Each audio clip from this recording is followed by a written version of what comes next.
All Gucci, brother. All Gucci. All right, so let me.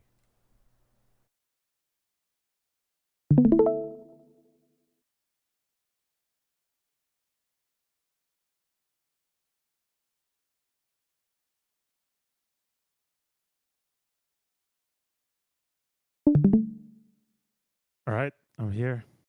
All right, you're gonna get the full unadulterated version. Ready Sure. for battle. It Give starts it to me. here. Are you playing soldier no matter what, or are you looking at your team comp? Um, Soldier's kind of a comfort pick for me at the moment, for sure. Um, I mean, I swap if I feel like I, need to contest a sniper or something like that, or I So don't know basically, if you're always going with if a we're comfort getting pick. like dove too hard. No, I like swap over between Soldier and Hanzo for the most part. Okay, but that's kind of like the. Well, I guess how big is your hero pool for what you feel comfortable playing? At the moment, it's Soldier, Hanzo, Torb, sometimes Ash, depending on the map, and like how and like my second DPS. If I feel like we need a hit scan and I want like longer range than Soldier. Okay. But yeah, I'm not. That's like the four main ones I would say. Like Okay. Tracer if I have to get back to point quick or something. Yeah, yeah. Okay. Okay. Before you pick your hero, not that I think Soldier's a bad pick here by any means, just in general. Before you pick your hero, and I think you know this already, just see what your support's gonna go and see what your tank's gonna go, and try to start thinking ahead of time, like who's probably going to be in a weird position, who's going to be left out. Like you have an Ana, right? So Mm. second point, Ana might be really, really far back, right? So you could think to yourself, all right, she's probably gonna be playing up here, second point. If you guys get pushed, probably back here. You If your would team is you would holding up, think. yeah, well, I mean, in a perfect world, right? Just it's just a good mental exercise, right? So let's just say in a perfect world, she's in good position all the way back there, right? But then you realize second point they swap like Tracer Genji, you're probably gonna like even if the payload's up here and you're putting really good pressure on and you're getting a lot of damage off, if your Ana is getting flanked and picked a bunch, you might have to change the way that you play or what you play, right? Just as a preface to all of this. So I like to think about stuff like that even right here, like right before I pick my character. It's what are the challenges that we're probably going to face, right? Is there going to be a ball that's going to be a pain in the ass, right? Is the Junkrat going to be not be able to hit things in the air, so I need to go hit scan, or what have you? Is there going to be a shield and we need more shield break? That sort of stuff. I So will definitely say that, like, in terms of hit scan versus not hit scan, I usually try and have like at least one hit scan on the team. Like, if the other DPS okay, isn't playing hit scan, I will usually play either Soldier, Ash, or Kaz. okay, all right. Well, that's good. That's good. Definitely get your mind going that I mean, direction. I mean, map dependent. Like, if I feel like flyers aren't like a big risk, then I might go Hanzo. But and it's like more of like a sniper oriented or just a map that I feel comfortable Hanzo on. But generally speaking, I will try and have at least one hit scan DPS. Okay, okay. So now the other thing that you could be thinking is, all right, we have a Doomfist, right? Is he going to be feeding? Is he going to be playing defensively? Is he going to be working with this Kiri to flank or something like that? How aggressive is my junk going to be? Where do I need to be in order to help my team win effectively and efficiently? So without really knowing that, you can always just go through stuff in your mind. But I mean, we could see where we end up here. Ready for battle. You can kind of see too how people move Ready for when they're getting in a battle. position. Junk is comfortable with his mind in the air. That's cool. We hate pinatas. That's all right. Yeah, that's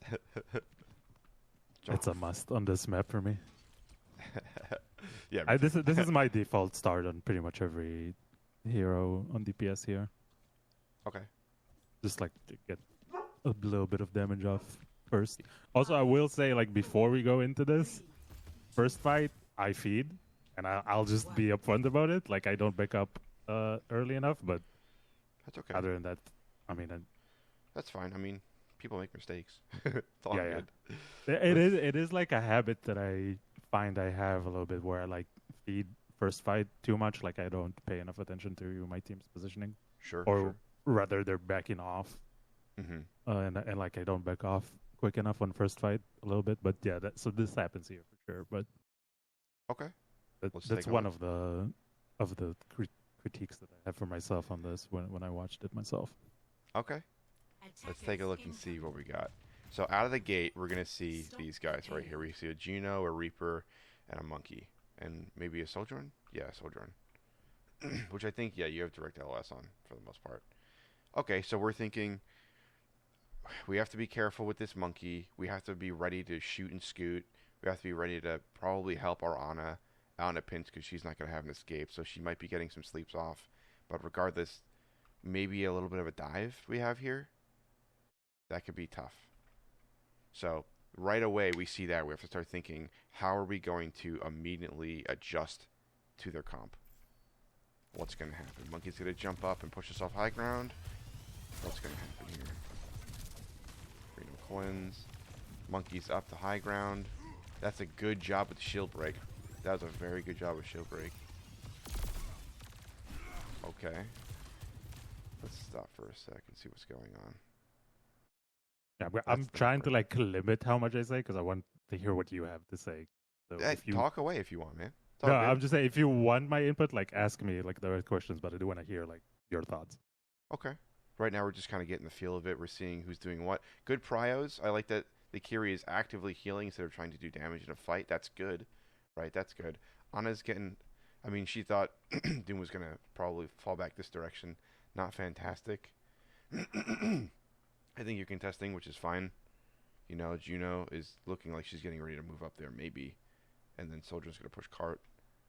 This is a tough fight. I mean, both teams, I think, are in pretty decent spots. Ana's not going to get a lot of value right here, but it's the nature of how it plays out quickly, you know? Your Doom is dead. That was expected. Yeah, so this is like Monkey's going to jump on you. This is my bet here for not realizing my Doom is dead, not falling back quickly enough. So let's go back and watch that through your eyes. Ready for battle. 3, 2, I'm going to do this swapping back and forth a lot. attackers incoming. Sure. I like early dam.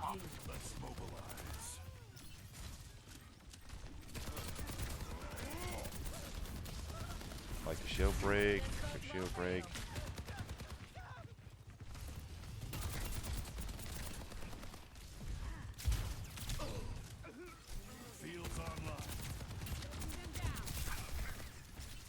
Monkey staring at you. Monkey staring at you. Yeah. I was tunnel vision for sure, Yeah, that's okay. and walked into a plant. Hey, it happens. These damn plants. In every game I play, I run into something. Alright, so how do we react to that? Doom's dead, Soldier's dead. 3v5, 4. Got the Doom. That's good. Monkey's going to jump in, making space, doing well. Killed our Kiri. Unfortunate with this user. Yeah, tough timing. Doom's going into the contest. I like that. Monkey's going to be a bit of a problem. He's doing a good job of making very good space for his team. Good kill. Good kill. See, Monkey knows it too because he's just so beefy. He kind of fed. That's funny. Yeah, that was play of the game, by the way. Oh my god. That was so funny from my perspective. That's crazy.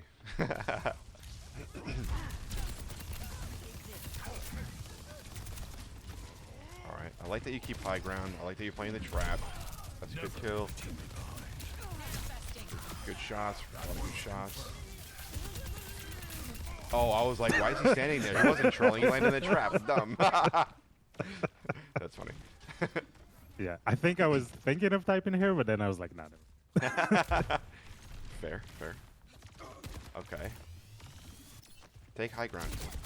Yeah, I was waiting for you to say that because when I watched it, that was what I was thinking here too. Yeah. So because you know where everyone is for the most part. You don't really know where you can maybe I was hear him playing too conservative here for sure. a little bit. Yeah, a little bit. I definitely say take high ground and take an angle down I just to show a agree. little bit of pressure. I agree. If anything, 100%. if anything, you pull the tank up and over, so then you'll give more space for your Doomfist to and I get just in, run and then you away. could- yeah, exactly. Use your speed, right? Yeah, this is definitely me playing like lazy. No worries. Just like taking the space you already had.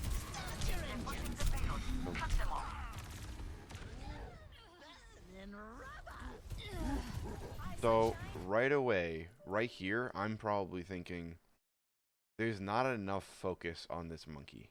There's just not. There's not enough focus on this monkey. Not by you, by your team. Even when they do focus him, he's getting a lot of good space off for his team. He's pulling at least two, sometimes three people's attention just on him in the back line, and they're getting forward progress. They're getting picks. They're doing a good job. I don't know about swapping yet, because second point could be different, but I would definitely start to look that direction of he's definitely a standout player right now for value for his team. He's doing a good job. So I would start to think about how I could counter him. Usually it's with a Bastion, for me at least. I would think that direction, or like a Sombra or something.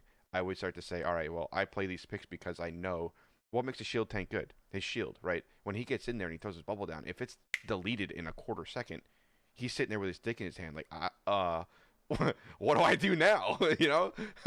And that could be tough. But then also the Reaper could be a challenge for you. So things to think about. I would definitely start to look that direction, because the Soldier doesn't look like she's really getting a lot of value. She's kind of playing mid at best, not really doing a whole lot. Kiri's getting a lot of good heals off, but mainly this guy is terrifying. Also, this is a really good picture.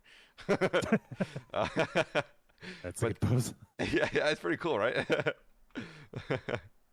But I don't know. That's just the way that I would start to think right away, right? Like, we're getting pushed. First point's not really going well. We are dying a pretty decent amount already in the game. So I would start to think that direction. Who's getting the most value? What do we do about it? Let's see how the rest of it plays out. Goodbye, Junk. And then that's first point. Be resplendent. The payload has reached the checkpoint. I'm doing more of an overhead view too, mainly because I'm less concerned about the things that you do as Soldier, and rather the things that you think about in the game. More of like a meta approach to this game. Yeah, for sure. I mean, if you at some point have any macro advice, I would take it as well. But yeah, I mean, Okay. that definitely more interested about strategy. For sure. Let's see.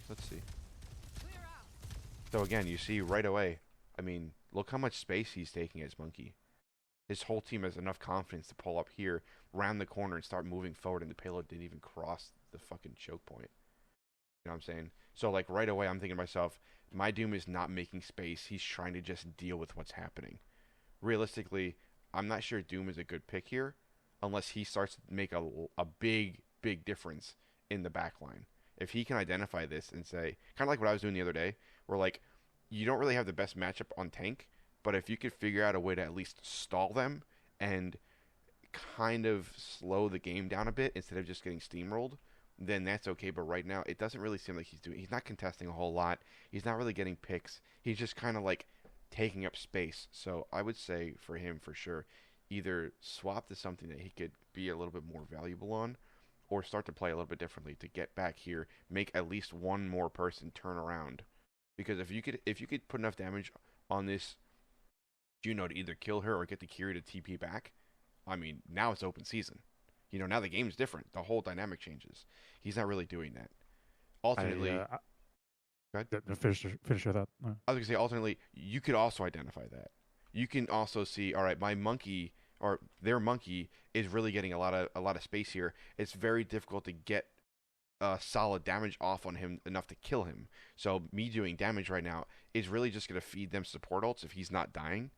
So maybe this is when you say, I probably need to flank or just head on with this guy, right? A lot of damage, a lot of shield break.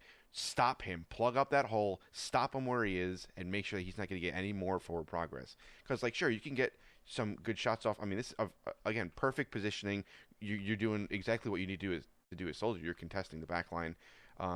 or at least the midline, if that's a thing right now. Yeah. Yeah, hey, it works. Uh, but realistically, like, how much value are you squeezing out of Soldier here? Can you get more on another pick? I think potentially. But regardless of who does it, we could definitely see that there is a fundamental breakdown in exactly what's happening right here. Defense is getting pushed constantly. Monkey's making good space. The heals are doing what they need to do, right? And the DPS is supporting their tank. So right away, you got to break the chain. You got to find something. They're playing really well together. You have to find something that disrupts their flow, something that makes them a little bit cautious, something that makes you valuable and dangerous, right? Makes them respect you a little bit more. Because right now, everyone's just kind of status quo, right? Do the thing, throw the damage, be in the usual places, disrupt that flow. Become an outlier, and then that makes them change the way that they approach everything in the game. All right, go ahead. What were you gonna say? I was just gonna say that I did ask him for our Doom for a swap. A swap. Okay. I think it was after we lost second, but in any case, he doesn't swap. Okay. All right. So then you have to be the outlier. He's not gonna put in that work. I'm gonna lock Doom and I'm gonna play Doom, right? Blah blah blah blah blah. That's what I'm gonna do. Your junk is kind of having a tough time. He seems to be dead a lot and not really with the team a whole lot. Like whenever you're like super last on point or last to a fight, you're playing different than the rest of your team. And this happens to me too. You end up playing safer than you need to, and then you just stagger yourself, which is not great. So with all those things in mind, you have to be the difference maker, right? You have to say, what can I do right now to disrupt, right? They have a super close range, and they have Sojourn, who is not a hit scan, right? Maybe Far is a good play to like come around the side and like just start throwing damage down on the one person on cart, right? Something like that. Or a Genji. I know you like Genji. You can go fuck that bitch up on Genji. Tracer. Yeah, my Genji right? is rusty as fuck. Tracer could. Tracer for Yeah. sure. I mean, the odds of them really doing a lot of solid damage to you on Tracer is pretty low right now, right? If you keep distance, she's going to have a tough time. He's going to do nothing to you. I mean, she's probably the biggest threat, honestly, on the team for Tracer. You could just blink away or recall for this guy, right? But something that would... the reason I want to say this right here is because this is the most obvious right here, right? Especially from this POV, like, you see how pushed up they are. This is a big problem. And if I press play, probably going to keep pressing S, right? And she's probably going to press S, and they're probably going to confidently, before a second point even starts, confidently hold this corner. That's crazy. So that's a problem. That means swaps immediately all around, right? Something needs to happen.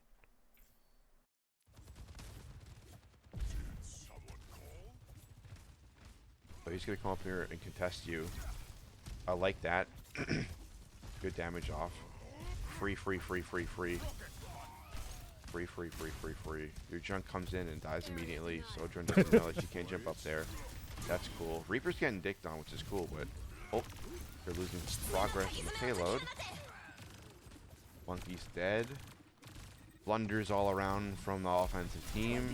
Yeah, we do. We don't actually. In a good game, I think you guys... Oh! Okay. Oh, shit! I pushed up too much there. Yes, you did. That's a shame, but that's okay. It happens. I mean, after he ulted, I just ran in to try and avoid the ult, but like, I was just in a bad position at that point, but I shouldn't have pushed up here. I should have went to the right. Oh, shit. I mean, what do you do at this point, right? Like, you're point blank on an ulting Reaper. Like, you just get out. Yeah, I'm just get out of running. town. Yeah. Like, there's not a lot of options at that point. Yeah, I just should not have been there to begin with. I was going to say that. Yeah, let's go take a look at what was going on. But what I've said so far kind of makes sense, right? Like, it feels like you just, not you, but the whole team is just kind of in this groove of like, we're gonna do what we normally do here. I'm gonna pick Doom and I'm gonna play into him. I'm gonna play Soldier. I'm gonna play into him, and it's like there's a level of like problem solving that needs to be applied to this game in particular in order for things to work out better. Right? I found that especially over time with Overwatch games, like if you just kind of get in that groove and you play and you play and you play, people stop getting better because they stop thinking about the gameplay. They're like, I'm just gonna play, and the more I play, the better I'm gonna get. It's like I honestly don't think that's true with a lot of people in this game. Like 90% of the people that are like diamond and below, they just got to the point that they were naturally good at, and they've stopped trying. Oh, I have a smoke alarm test right now. That's so annoying. I forgot about that. Don't worry about that. Oh, shut up! Oh man, this is lovely. Are you happy? I'm happy. God damn it. I think it'll shut off soon. Lola, under. It's fine. We're not dying. We're not dying. Not today. But I think people. Your mic got really fucked up. What's happening? There's a Is it fixed now? Yeah, it's better now. There was a fire alarm going off. They were doing a fire alarm test. I forgot about that this morning. Okay. That's my bad. So, something like your filter or something got really fucked up from that. I couldn't even understand what you were saying. That's crazy. Sorry, the fire alarm test was going off. All right, it's done. But no, I truly believe that people who don't like really play Overwatch, they just kind of play it kind of like me. People in my situation, they'll just jump on from time to time. They won't really grind a whole lot, and they usually don't really think about their gameplay a whole lot. They just jump on, they play some runs, they try to just do the best they can. They warm up their aim, but then it stops there. People stop actively trying to get better at the game, and I think this is one of those games where you can really showcase your skills in this game by thinking about the situation actively and trying to work the situation like it's a problem at work, right? Like, all right, the things that we normally do in the situation won't work, so what do we do to get ahead of this? Like, how do we be proactive? How do we make sure that we get to the root source of the problem before the problem becomes too big to handle and we all fail? It's kind of like that, Oh, I see the Fury. That's just unlucky timing, but I see what you're trying to do there, for sure. I mean, honestly, at that point with 2 picks, just reset anyway. I think it's fine. Yeah, it's interesting to get your perspective on it, because like for me, like when I'm playing Overwatch, I'm at least at the moment I'm like kind of more focused on fundamentals like positioning and target prioritization and all that kind of stuff, and less so on my picks. I'm kind of trying to just like play the heroes that I'm good at and just get better at them. Interesting. So let's talk about that. Let me get this bright thing off my screen. Let's talk about that. Why? Why do you just want to do that? Not that it's bad or anything. I just want to tell me a little bit more about that perspective. Honestly, I just feel like I had a lot of room for improvement in those fields, and I feel like if you're constantly like swapping heroes, you're thinking about like too many things. So I'm kind of just like trying to play the heroes that I'm good at, that I'm comfortable with, but like trying to elevate it to where I'm playing them better. And also, I personally, like, my thought is that at least in the ranks that I'm currently playing at, picks aren't like what makes or breaks the game. It's more about performance. That's my opinion. Yeah, that's interesting. Huh. Interesting. Well, I guess that's fair. I definitely understand that perspective for sure. Like, I definitely get that at higher elos, like, composition plays a much bigger role of whether you win or lose. But I don't know, I feel like in plat and under, it's less of a factor. I feel like performance is more the determining factor, personally. Interesting. So I actually feel opposite. I feel opposite because I think regardless of who you pick, you should be able to win a matchup at lower levels. So yeah, that is what I'm saying. No, well, but let me get to the back half of it. Okay.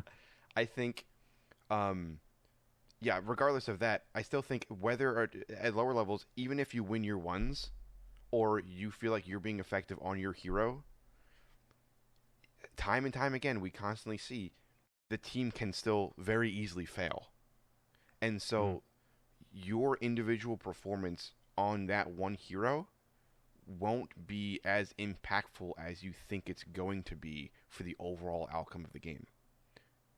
So that's where that second layer of thinking, that zoomed out view of like instead of thinking like this, we're thinking like this. So although you win that matchup, you still lose the fight. You can't sit there and say, well, I'm doing all the damage, I'm getting all the kills, and my team's still losing. I don't know what to do. You need to think a little bit differently. If that's not working, you need to change it up, right? And this is why I feel completely opposite. At lower levels in particular, you have fantastic opportunities to train that muscle memory to think differently of how do I solve the problem that my team is currently facing. People swap a lot in lower levels at the worst times, and I think it makes other people think that swapping is just not the play. I think it's absolutely the play, but it trains you to swap at the perfect time and for a good reason, right? Don't swap just to swap. Swap to what your team absolutely needs. And the reason I think that is because I've had that experience where I'm doing great. Like back in Overwatch 1 was perfect for me because I played a lot of Widow. A lot of Widow. And one thing that's so apparent, which I'm sure happens on Hanzo too, is you can start a fight and you get a pick, or you even get 2 picks, and your team still loses a fight, and you're like, what? How is this happening? What is going on? Right? And that's what made me think to myself, like, I'm picking the back line, right? I'll get a DPS pick, and I'll get a support pick, right? But then their tank and 1 DPS still come in and roll us. That means my impact on Widow doesn't actually mean anything. Me getting those kills isn't actually changing the outcome of the game. So I need to figure out, okay, that 1 tank and DPS combo, they're getting a way more value killing my team than I am killing parts of their team. So the impact that I think that I'm having is not actually what's happening. So that's what trained me to be like, well, okay, then I need to try to support my team a little bit better. I need to come back in. I need to support my team. I need to make sure that what's actually happening is fixed. I need to stop that tank. I need to stop that DPS. If I could do both by, stopping the tank and the DPS while also cutting off long range, perfect. That's how I started to play Mei. I cut off the LOS for long range healers. And then I sit there and I slow down a tank or a DPS and they die and my team is together. We've killed the value impact from their team. We're literally regrouping and pushing together as a team at that point. Everyone feels confident. Everyone feels rejuvenated. It's a complete swing of momentum. So that's where I would really urge you to think outside the box in these situations. Right? Like you could, at the end of the game, you could say, well, I did 18,000 damage and I got 25 kills and we still lost the game. What does that tell you? That tells you the way that you value your impact in the game isn't going to change the outcome. Find a different metric to measure your value. Whether it's how you build confidence on the team or how you identify their impact and how you go about problem solving that. Because realistically, this is just a math problem, right? Like X and Y, which one's greater? Like X is 15, Y is 9. How do we get them to equal or change? Like, these are all variables. Everything that's red is a variable. Everything that's blue is a variable. How do we balance that out and change it? That's the way that I always go about trying to just diffy-Q, right? Just balance it out and figure out where to fill that gap, right? I think for your role right now on Soldier, I'm not sure you can play better. Realistically, you got caught out maybe once or twice. I think your target prio is fine. I think the damage that you're doing is fine. I think your aim is fine. You're still probably going to lose this game. What does that tell you? Soldier's probably not the pick. Play something different. Get more value, get more impact, change the outcome of the game. That's the way, and that's the reason why, especially at like gold and plat, perfect times to identify this and perfect time to practice it. Because you're going to start to see slowly but surely, especially in these games, you will be the one that makes the difference. You will be the one that changes the course of the game and wins it for your team. They're always going to be close. And if the more that you can increase the pool of the Overwatch heroes that you play, the more value you're going to get, the easier it's going to be for you to be like, all right, I need to play this right here, right now. I need to play this right here, right now. I need to kill this person on cooldown at the start of every round. In the middle of every team fight, this person's free in the back, right? Like, especially remember that Tracer pick I was talking about? There's your easy fucking kill. Every time you dance around the payload, they get no forward progress. They're forced to drop down from high ground. Your team repositions. You have a new game on your hands. You know, just a little something like that goes such a long way. And especially, this is the other part that I want to talk about, especially on Soldier, it's very easy to hit tab and go, I have all the damage. What's happening? Damage doesn't mean shit. The elims that you can secure, very important. Right? I talk about this with Sooner all the time.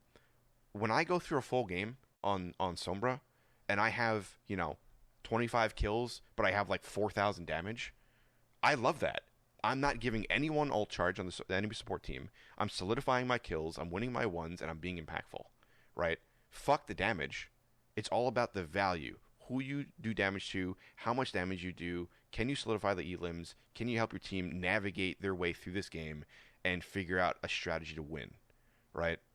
That's the way that I think about it, and it's worked out very, very, very well for me. It's helped me climb. It's helped me understand the game better. And even back in Overwatch 1, I started to do this, and I challenged myself. Once I started doing this, it became a new game for me.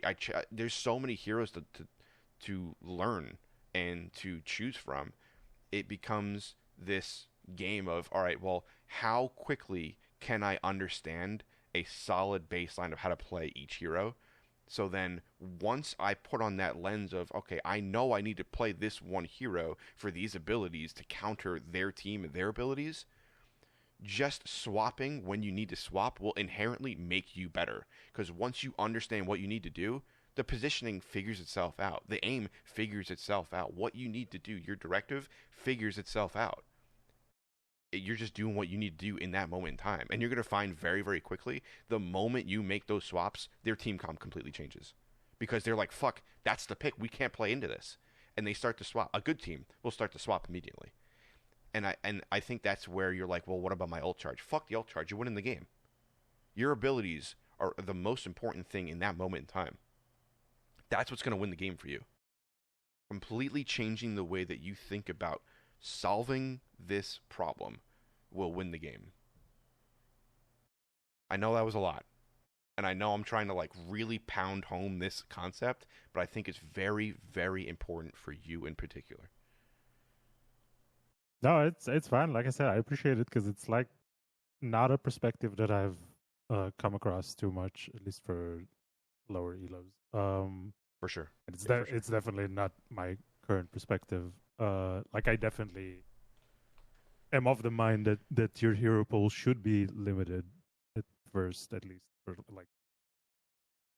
just to try and get as good as you can with certain heroes. I don't know, man, like I said, I appreciate the perspective because it's just not something that I've come across too much. By the way, what is that explosion inside the bubble? I'm just fucking curious. Maybe Junkrat stuff? Yeah. Wait, I don't know. Oh, he died there, I guess. Yeah, well, his body would be gone by now. Yeah, I guess it's got to be martyrdom. Yeah, okay. I was confused. Yeah. It was just a lot of explosions. Sorry. Yeah, I don't know. I definitely need to think about it. I definitely agree with what you're saying about it being easier to swap to heroes that you're not necessarily the most comfortable with in lower elos compared to trying to start and do that in masters or whatever. Yeah, much more difficult. So I definitely get where you're coming from with that. Where's the butt? Give me the butt. I love booty. Yeah, I don't know. I feel like I need to think about it because it's okay. I've been very focused on fundamentals for a very long time to try and up my game because they were garbage, just straight up. You want to talk my about position? That? No, I mean I feel like you said. I mean you said yourself. I feel like my positioning, my target prior. I feel like it's in a pretty good place right now. I feel like I've started flanking way more when I need to. I feel like I put way more pressure on the tank when I need to, and yep. I feel like I feel like you said, I feel like I'm doing my job as soldier or Hanzo, whatever. Like I There's a feel like few I know things. what I'm doing, generally speaking. You do. And like You you said, definitely it's do. like it feels sometimes like you're doing all the right things, but your team just still falls apart, and you're like, okay, well, like Yeah, what am I supposed to do here? exactly. Um, Which is why I'm which is pushing you this definitely direction. which is definitely how I felt this match. Yeah, exactly. Yeah, I don't know. I need to think about it for sure. Yeah, I mean, it's good perspective. It's just different. I wanted to hit you with something so radically different in order to make you think about this, right? Because I know it's very easy for me to come here and be like, do what I do and do all these different things. And it's like, yeah, but we play differently and we have different styles. But I wanted to give you more of a perspective on how I started playing that way and why I play that way. I didn't ever. I wanted to play like you, right? I wanted to lock Widow. I'm not a very. I can't play Apex, right? Because my movement is garbage. I'm not someone who plays the game, any game, quickly. I can't do 180s or 360s fast, 360s very very quickly. Like my sense is very very low. I'm not comfortable with that faster playstyle. Right? I came from a generation of like leapfrogging and tactical playstyle and holding angles and like the CS playstyle. Right? I didn't really play CS, but that's I played I played very low speed Call of Duty for a very long time in a tactical community for years and years and years. So my background is that it's all reaction time with my right hand and none with my left hand. So I've always been way more comfortable playing into that. It's a very comfortable feeling for me to not have to move so much and just sit there and click ahead or watch people and track them. And right, like Zarya, you see me play Zarya, right? Like I'm horrible at most tanks, but I play Zarya and I don't move very quickly. I basically play a corner and I track people, right? Like all I need to do is have good timing with my pinky on shift, get some charge up, and then kill things, right? like so in one sense it's very contradictory for me, but at the same time it's like I had to identify where my deficiencies were and branch out a little bit, and it became so much more fun, right? Like I think I told you this once before. I watched Fitzy years and years and years and years and years and years ago, and it blew my mind to see the situations that he got out of, the impact that he could throw just by showing up randomly, hacking someone, and shooting them, right? Like, or just what I don't even remember what old Sombra was, but essentially he played her really well, and it was just really cool to see him just like tracking people. And I think Cody was the other guy I was watching. Cody back in the day was a really good Sombra player as well, very very very good. And it's like once I identified that whole world, that whole playstyle that I had never even touched, I'm thinking to myself, what? I would be nuts to not try that, to not watch what they're doing, look at the situation that they're in, identify the way that they're thinking, see how they position themselves, and see their course of action. Because what they're doing is working. If I do what they're doing, it will work, right? So it helped me very quickly to learn what people were doing, why they were doing it, how they were doing it, and then from there I just leapfrogged. I watched Genji players, I watched Tracer players, right, like Siegel and Defran, and Jace was or Jane was out there at the time doing reviews of like higher level stuff, so I was watching him a lot, and like just watching all these different people play individual roles, but then I learned how all of them thought and how they all approached the game, and it made this new lens of clarity for me of like, okay, I now understand Overwatch. I understand why people are doing what they're doing. I understand the picks. I understand the positioning, and it's crazy to see what you can do in a game when you have that new lens on. Really, it's quite interesting. So I know it's going to take a lot. It took me a long. I mean, I went to work for years 2017, 2008, 2019. I'd go to work, I'd pull out my phone for lunchtime, and I would pull up a streamer and I would study what they were doing, right? Like that's how I learned. Like I think DeFran said it best. He's like, when your team, especially on Tracer, right, or flankers in general, but he was talking about Tracer, or no, Kabaji said this. Kabaji, um when your team is doing well, they're performing better than the other team, he can have the ability to go off on his own and try to get that backline pick and try to shut them down sooner than later because he has that luxury. If his team is not doing so well, he can't do that. He has to stay closer. He has to change the way that he plays. He has to change his target prioritization. He has to change his cooldown management. He changes everything. He still wants to play Tracer because he still thinks that he could have good impact, and for the most part, he could. Before he would like lock Widow and lock legs and stuff, but if he wanted to stay on Tracer, his everything changed, right? And it's because of the variables at hand. It's the same thing with Soldier, right? Like that monkey's in your face constantly right here. So you have two options. You either go at him or you go around him, right? Like if you ran up here on Soldier, you have a new angle. You probably push that Soldier off. You can hold this corner a little bit better because there's no one really long range to contest you. After she falls off, you just basically have a Kiri. Kiri's gonna be throwing heals at the monkey in a second, so you can come up here and get a completely different angle, right? Like everything can change based on what's happening at a moment's notice, but it all starts with understanding different perspectives and play styles, and that, like I say, that will shore up the fundamentals. That'll fast track the fundamentals, right? Because once you know what to do, how to do it becomes second nature. You don't need to think about that. You just do it. I got to be here and I got to go attack that person. The rest will happen. In my opinion, that's a core. That's more than a fundamental. That's a fundamental and a core all together, bundled up of like exactly how you need to be playing Overwatch. The rest will fall into place. Anything else that you're worried about will just automatically fall into place, and you will get better, no doubt about it. But I think it's that perspective that's maybe missing a little bit. Right, if you're so focused on playing Soldier through plat, constantly plat, Soldier, Hanzo, Torb. Think about how many layers of this game you are missing out on. How many opportunities you have to change the outcome of a game that you're not finding at all. It's going to take time to think about this, and I urge you to really almost like meditate on it. Like really think about all of the different possibilities that there are in the game. Because, I mean, honestly, I think you play, maybe 15, 12% of the hero pool in the game, maybe 20%, something like that. There's a lot of options out there and a lot of perspectives. So, around there. But like the more you increase that hero pool, even if it's at a mediocre level, you're still getting out there and you're learning who wants to kill me, right? Who wants to attack? Who do I prioritize? What's going on? Right? Like, how do I position myself here? And it's going to take a lot of trial and error, but I really, really, really urge you to increase that hero pool, especially for these reasons, for sure. That was long-winded, sorry. It's fine. Like the thing, it's funny because the thing that I think like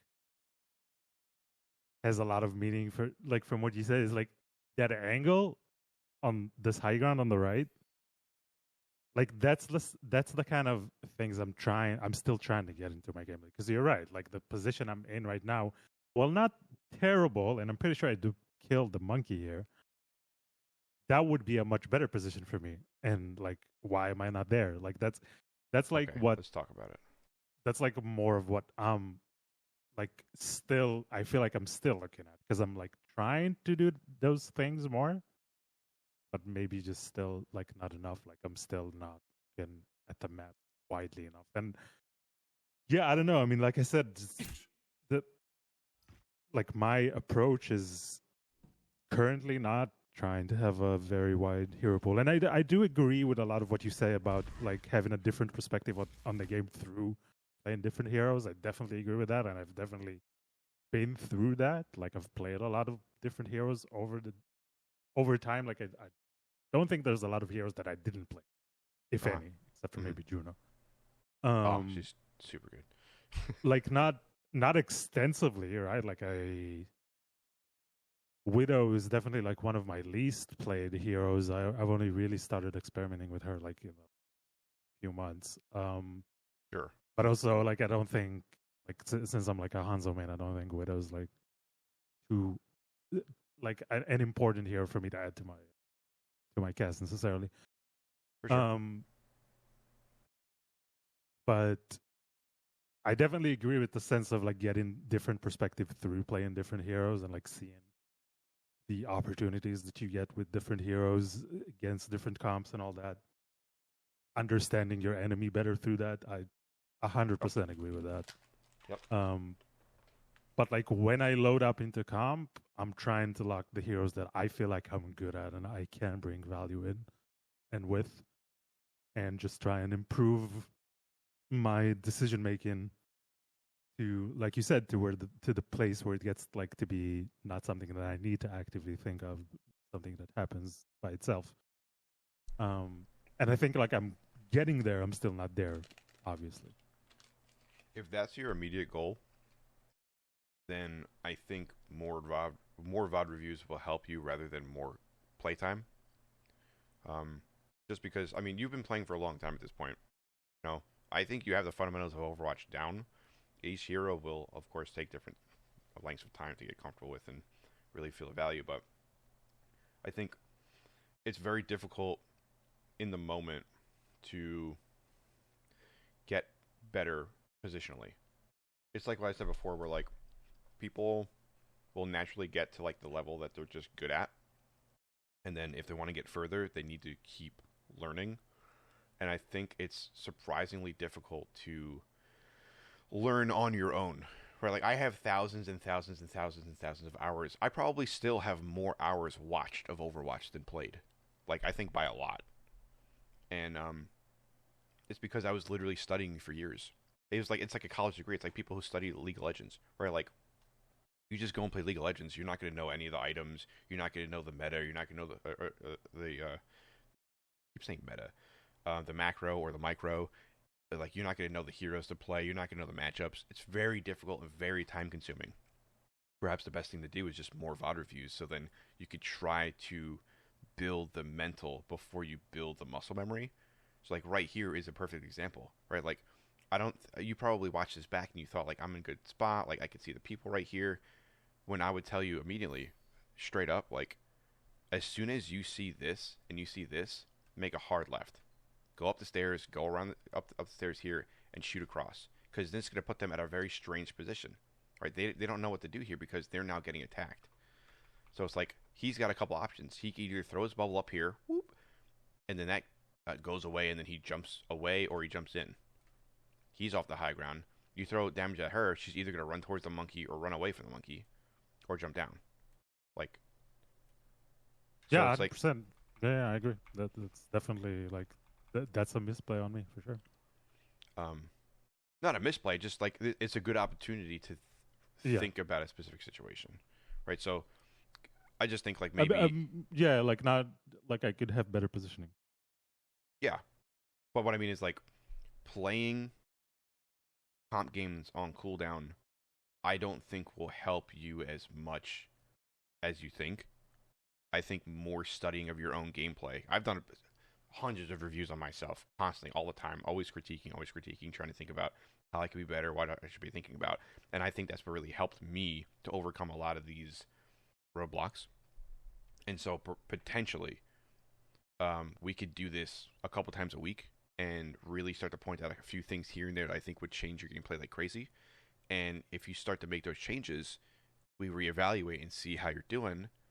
I think that would make the most change as quickly as possible that you're looking for in particular. If we just stick on Soldier, Hanzo, Torb. I mean, I don't really play Torb, but positioning just is positioning. You know what I mean? Yeah, for sure. Torb isn't that different from Hanzo, except for like your capability is a bit more limited, but you also have like a defense ability, so it's a bit different. But sure, he's very similar to Hanzo at the end of the day. Interesting. So, one thing that I like to do when I learn, and also one thing I like to do when I teach people stuff, like for tech or whatever, is, I like specifically when I learn, I like to say, all right, well, let me explain to you the way that I think about this, and then I want you to go and correct me where I'm wrong, and then I'm going to re-explain it. So then, when I think about this situation, I have that new explanation in my mind. So if you want, you can explain to me what you were thinking, what you saw on your screen when you were approaching this coming from spawn. We could watch it first if you want. And then what you decided to do and why. And then we could go from there. Yeah, I mean, just running down main, trying to see what's going on, first of all. Pretty much just shooting what presents itself to me, healing myself because I don't know where my supports are, putting pressure. Thanks. Definitely feel like I should be going left here for sure. I mean, now that I'm watching it back, I'm just kind of like I'm breaking the bubble. I don't even know what's happening behind the wall. But yeah, I mean, like you said, it definitely felt like the monkey didn't do a lot. And so he was a lot of my priority during the match, and like putting pressure on him was a big priority for me. And breaking bubble, obviously. So that's basically what was going through my mind. But yeah, I mean, looking back at it, going left seems very obvious, and I was just probably not thinking enough. There's new cover here. That's cool. No worries. So I haven't really played too much of this map. I didn't know. This is new. Yeah, this is new. very different. Oh, okay. Yeah, you know, there's a way up on second point now too from oh yeah, attacking. the stairs, right? Yeah. Yeah. Kind of nuts. I did see this. Yeah, change. it's pretty crazy. That's cool. I don't mind that change actually. I think it's kind of neat. I mean, It changes the map for sure. Like the value of the high ground for defense is way lower now. Yeah, for sure. Which is interesting because did they take away these stairs? No. See, that would be interesting if they took these stairs away. That would be really interesting. Oh my god, that'd be nuts. Alright, sorry, that was like a little mental exercise for me. That was fun. Just thinking about like watching like an Overwatch League team try to like back up the stairs behind a Reinhardt shield, just getting pelted by a team out there as they come run around the corner, dude. That's funny. Alright, back to you, sorry. No, you're fine.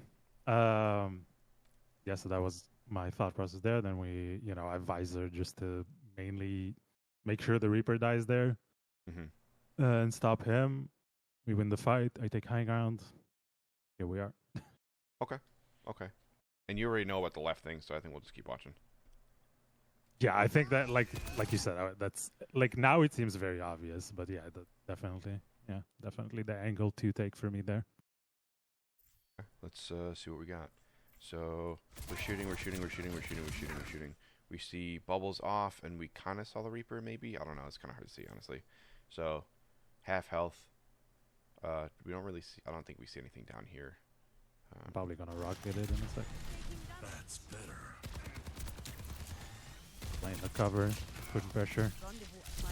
I'm mostly staying with my Ana here because it seemed like she was kind of getting rolled. And their monkey was playing well. Yeah. Let the Kitsune guide you. Ladies and gentlemen, start your engines. Knock me down and I'll keep getting back. Like I don't know. Do you think I should have had a different positioning there? If I held the far left, I would have done nothing.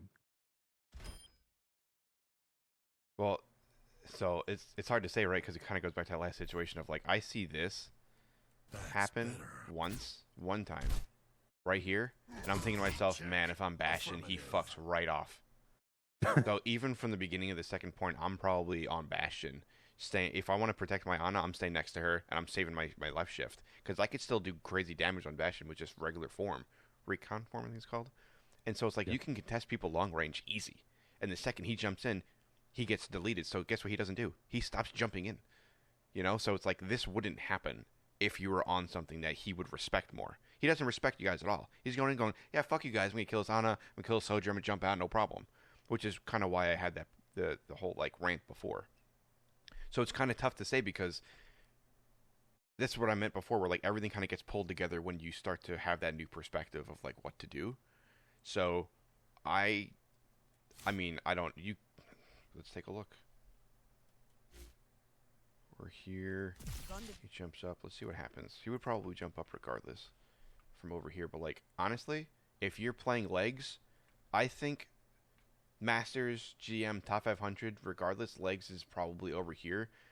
Shooting like this, probably trying to get a kill, probably even jumping down here, taking the space, using the speed, trying to get a pick in the back line, and then fucking off this way.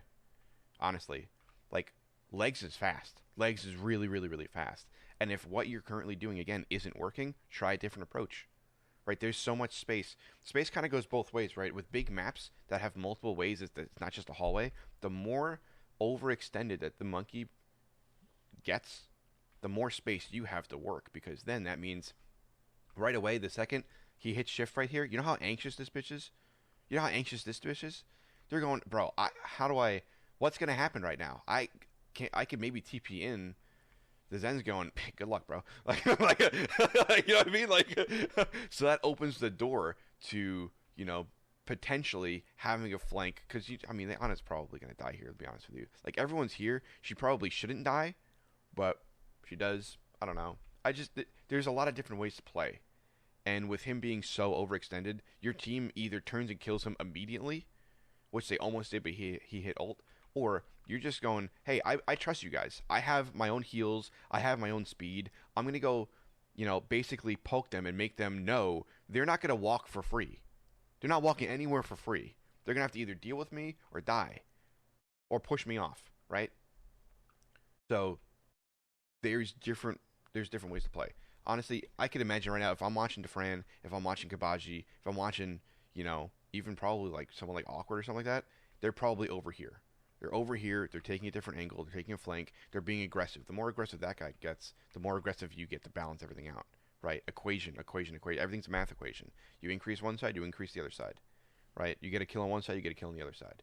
One of the biggest things that I liked learning about League of Legends from a very high tier perspective is whenever level 1, right? Level 1, everyone's kind of like forming the lane. They're all around the minions and everything. You're trying to like last hit stuff. The enemy walks up and hits you. You don't give them that hit for free. They hit you, you hit them. You hit them, they hit you. That's how it is. They keep it balanced. They keep it even. Everything is so fine-tuned at a high level of League of Legends because they understand everything like an equation. Everything is even. They get a minion, you get a minion. They hit you, you hit them. So with that perspective in mind, you could think about something like that where, like, you know, you should probably know at this point he might have ult if he's jumping in so extended. So that could be a problem. So you could even position yourself a little bit out here. But regardless, thinking about like an equation, he comes in and get a kill, you get a kill. You figure out a way to get a kill. Get a kill. I don't care how. Get a kill. Right? Be more aggressive. This guy's a fucking idiot. Get a kill somehow. I mean, sorry. It's just, what are we doing here? What are we doing here, dude? You fall. You're happy, though. That's cool. But just different ways to think about it, you know, different perspectives. I'm not going to say that there's one right answer to play this game because there really isn't. You know that. Like, we could play this game so many different ways. This situation is just kind of fucked, right? If you're going to be here, my mind goes, you need more damage. Bastion. This is a positioning for Bastion. Generally, I think this is a positioning for Soldier. You know, you don't do a whole lot of damage at range, but if you're accurate, you could definitely be a threat. And you have the lateral movement here to move wherever you want to. You could peek this side where they think they're safe. You could run back to help your team out, right? Even if the monkey jumps in and he doesn't have ult, from here, you could very easily break bubble with your team and shoot and do damage. You know, he's really not that far away. Yeah. No, I agree that like this is a good position to pressure the monkey when he comes in. It's just like my thinking, I guess, was if I'm playing over here, like I'm not putting in enough pressure when they're coming in, like not only on the monkey jumps in, but yeah, you're right that this is not something that I'm thinking about enough. Like, how many times you've been angle. on payload? Yeah, how many times you've been on payload and there's been a fuck up there just throwing damage for free, and you're like, God, fuck! You throw a little bit of damage, they fuck off for a second, they come back over, they get some more damage off. It's like, think about, like, you could see it, right? Like this, just some fuck standing up there, being a dick, like, come on, dude, leave me alone. It's like, you know, because there's not much you could do. If you don't have movement to get up there and you can't one-shot them, what are you going to do? Right? They're just building ult charge off you for free. They're being annoying. Be annoying, you know? That's the only thing I can really say about this because there's not a lot else to say. He came in, he made a good play. Your team didn't get enough damage off. He used his ultimate, right? Although he was anti, he got his ult off. He got 2 picks. He's chilling. He's doing a good job making space and playing his role. Yep. Just keep watching. Come get healed. Check. Affirmative. Looped me up and mega. Let the kitsune I thought about that, but at the same time, it's like, Ladies and gentlemen, start your engine. Yeah, Junkrat's no, I mean, still he's- alive. It's crazy. Knock me He's- down and I'll keep Not anymore. Team, start Yeah, no, I mean their monkey was playing well for sure. group up with me. incoming. The I'm probably. Oh yeah, this is when I ask him to get off me. Gotcha. Feel my might. I'm pretty sure his stats were god awful too, like Probably. 2 and 5 or something. Yeah.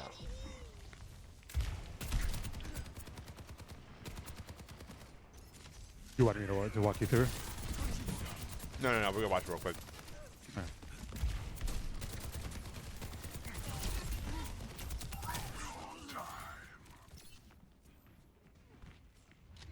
Yeah, this is problematic because I can't jump down. Pass into the iris.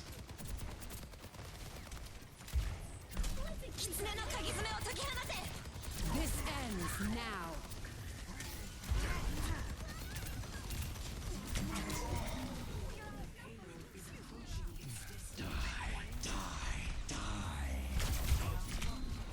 Complete. Like you see, I wanted to take that right line. Can't jump down, soldier. Taking that right angle, probably not the play. To be honest with you. Your team is getting pushed in very, very, very hard. The last thing you want to do here is separate from them. But it raises a good point, right? I want you to think about this right here. How much damage do you get off of this monkey during this whole playthrough right here, do you think? Maybe 1,500, something like that. I think a bit less probably, but yeah, probably around Shut 1k. up at the beginning too. Like, Yeah, maybe like 1k. yeah, like 1k. We're thinking, what do we do? So you're saying to yourself, right here, I think you're saying to yourself, I need to do something. Something needs to happen because if we stay up here, it's probably not going to be good. So your brain's going, what are my options? I need to think about something to do. Do I see anyone? Can I get a quick pick? Like, you want to shoot someone else other than the monkey. Absolutely, yeah. How do I do it? Right? And I think you're maybe just a little bit limited here with your options. So you go back, which is fine, right? You go back, and you're like, all right, fuck, let's just regroup. We'll figure out what we can do. What's going on here? Your junk is 1v1ing a monkey. I love it. Gets rolled. Then they Zen ult and like I'm just pretty much useless at that point. Let's say the Zen doesn't ult. Let's say the Zen doesn't ult. If this isn't happening right now, what I probably value? push left. Well, even before I- that, yeah, for sure. I mean, this is a good angle too, for sure. A little dangerous, but you know, probably good too. Again, just felt kind of pointless with the Zen ult going on. Yeah, 100%. But like, even still, without the Zen ult, like, what value do you get by shooting this monkey right here? It's a good question. What's I mean, the in my mind outcome here? pressure, but You can see him. Look at that plus sign right there, huh? They got good prio. I'm not gonna lie, their prios have been very, very, very good. This guy's getting a lot of support. He's got the Zen orb on him. He's being healed by Kiri. At that point, you got to think, we have to cut the legs out from underneath this guy somehow, right? I mean, I've been saying this from the first point on, right? He's getting a lot of support. He's doing a lot of really good space making.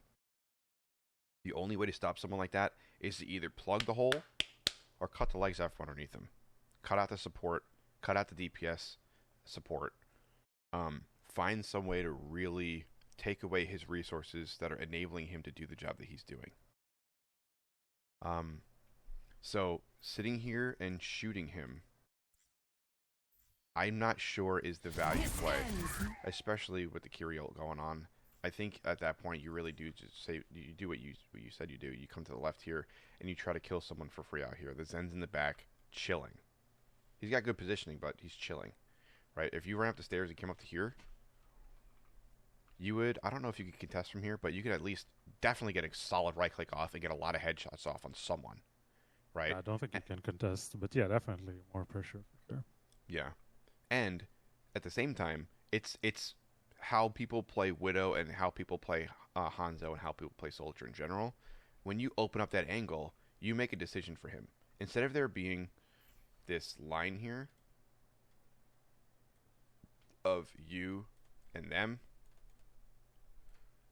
it changes the game like crazy because then it becomes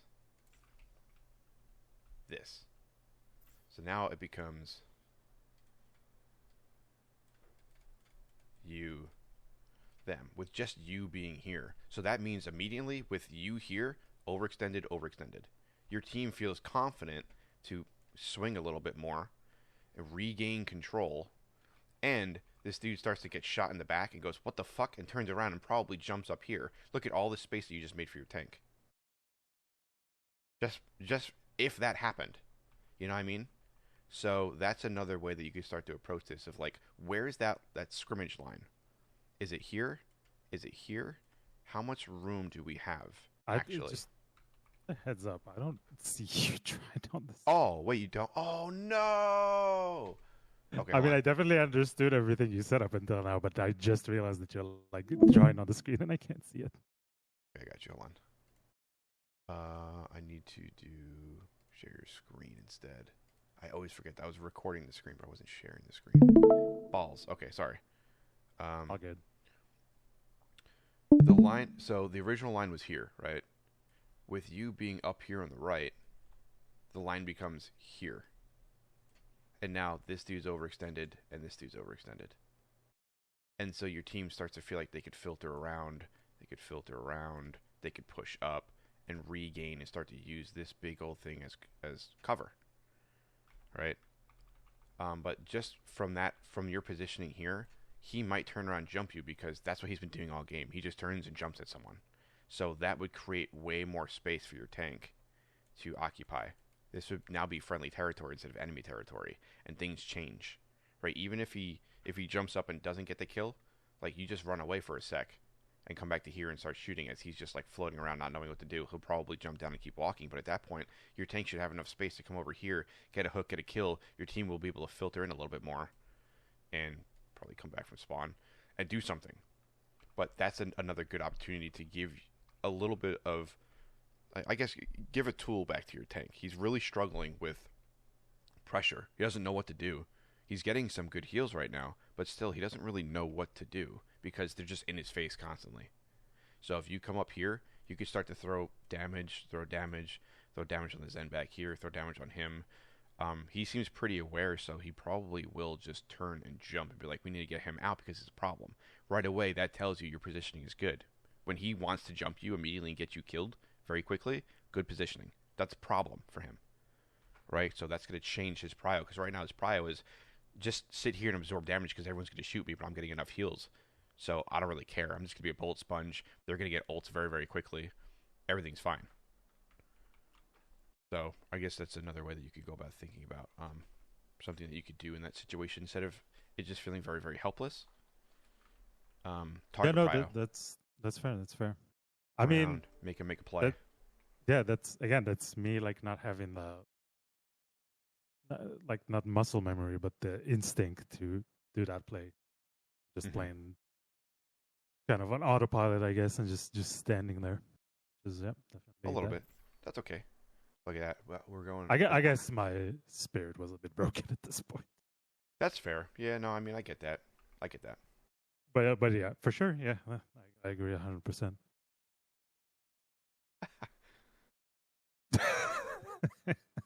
All right, that's gonna wrap up this out. I'm taking forever to do this review. Sorry. That's fine. Ready for battle. Knowledge is its own. So that's interesting.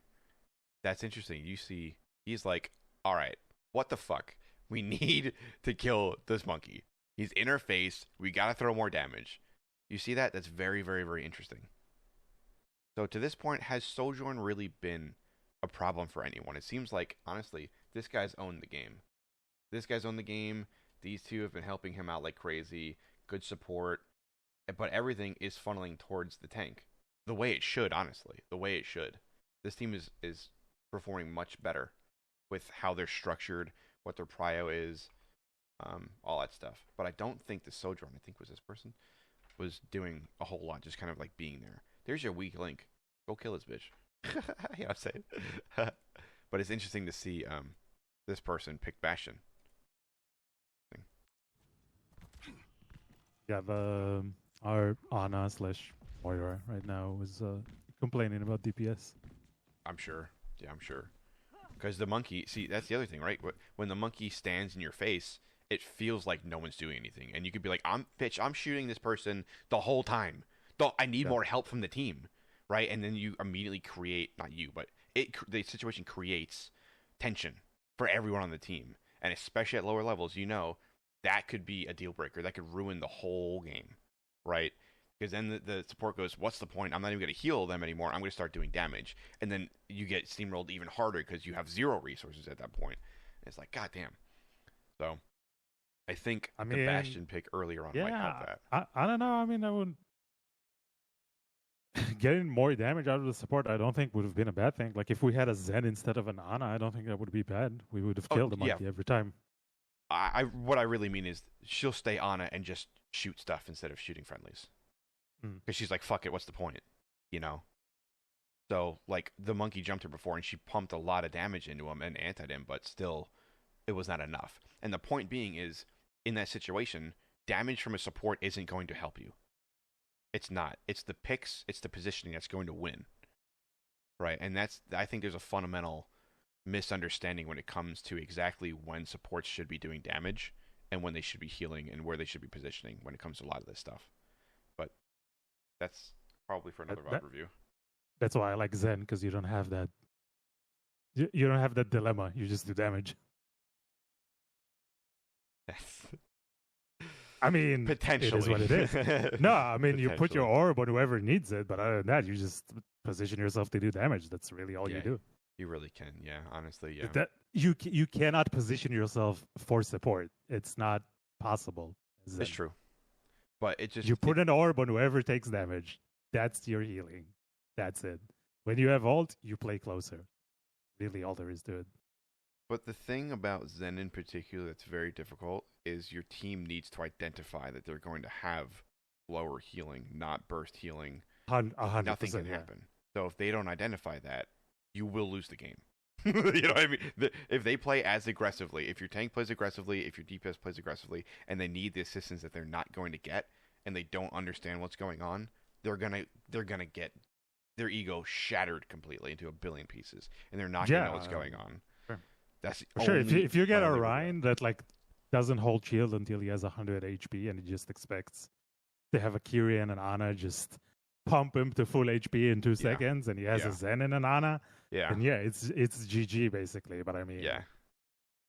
Honestly, when I get those matches on Zen, I'm kind of like, not my problem, dude. For real. I mean, if you cannot change your playstyle at all, like it does. I'm not gonna play support and just fucking pocket you the whole fucking game. I don't care. I don't want to play that game. No one plays like that.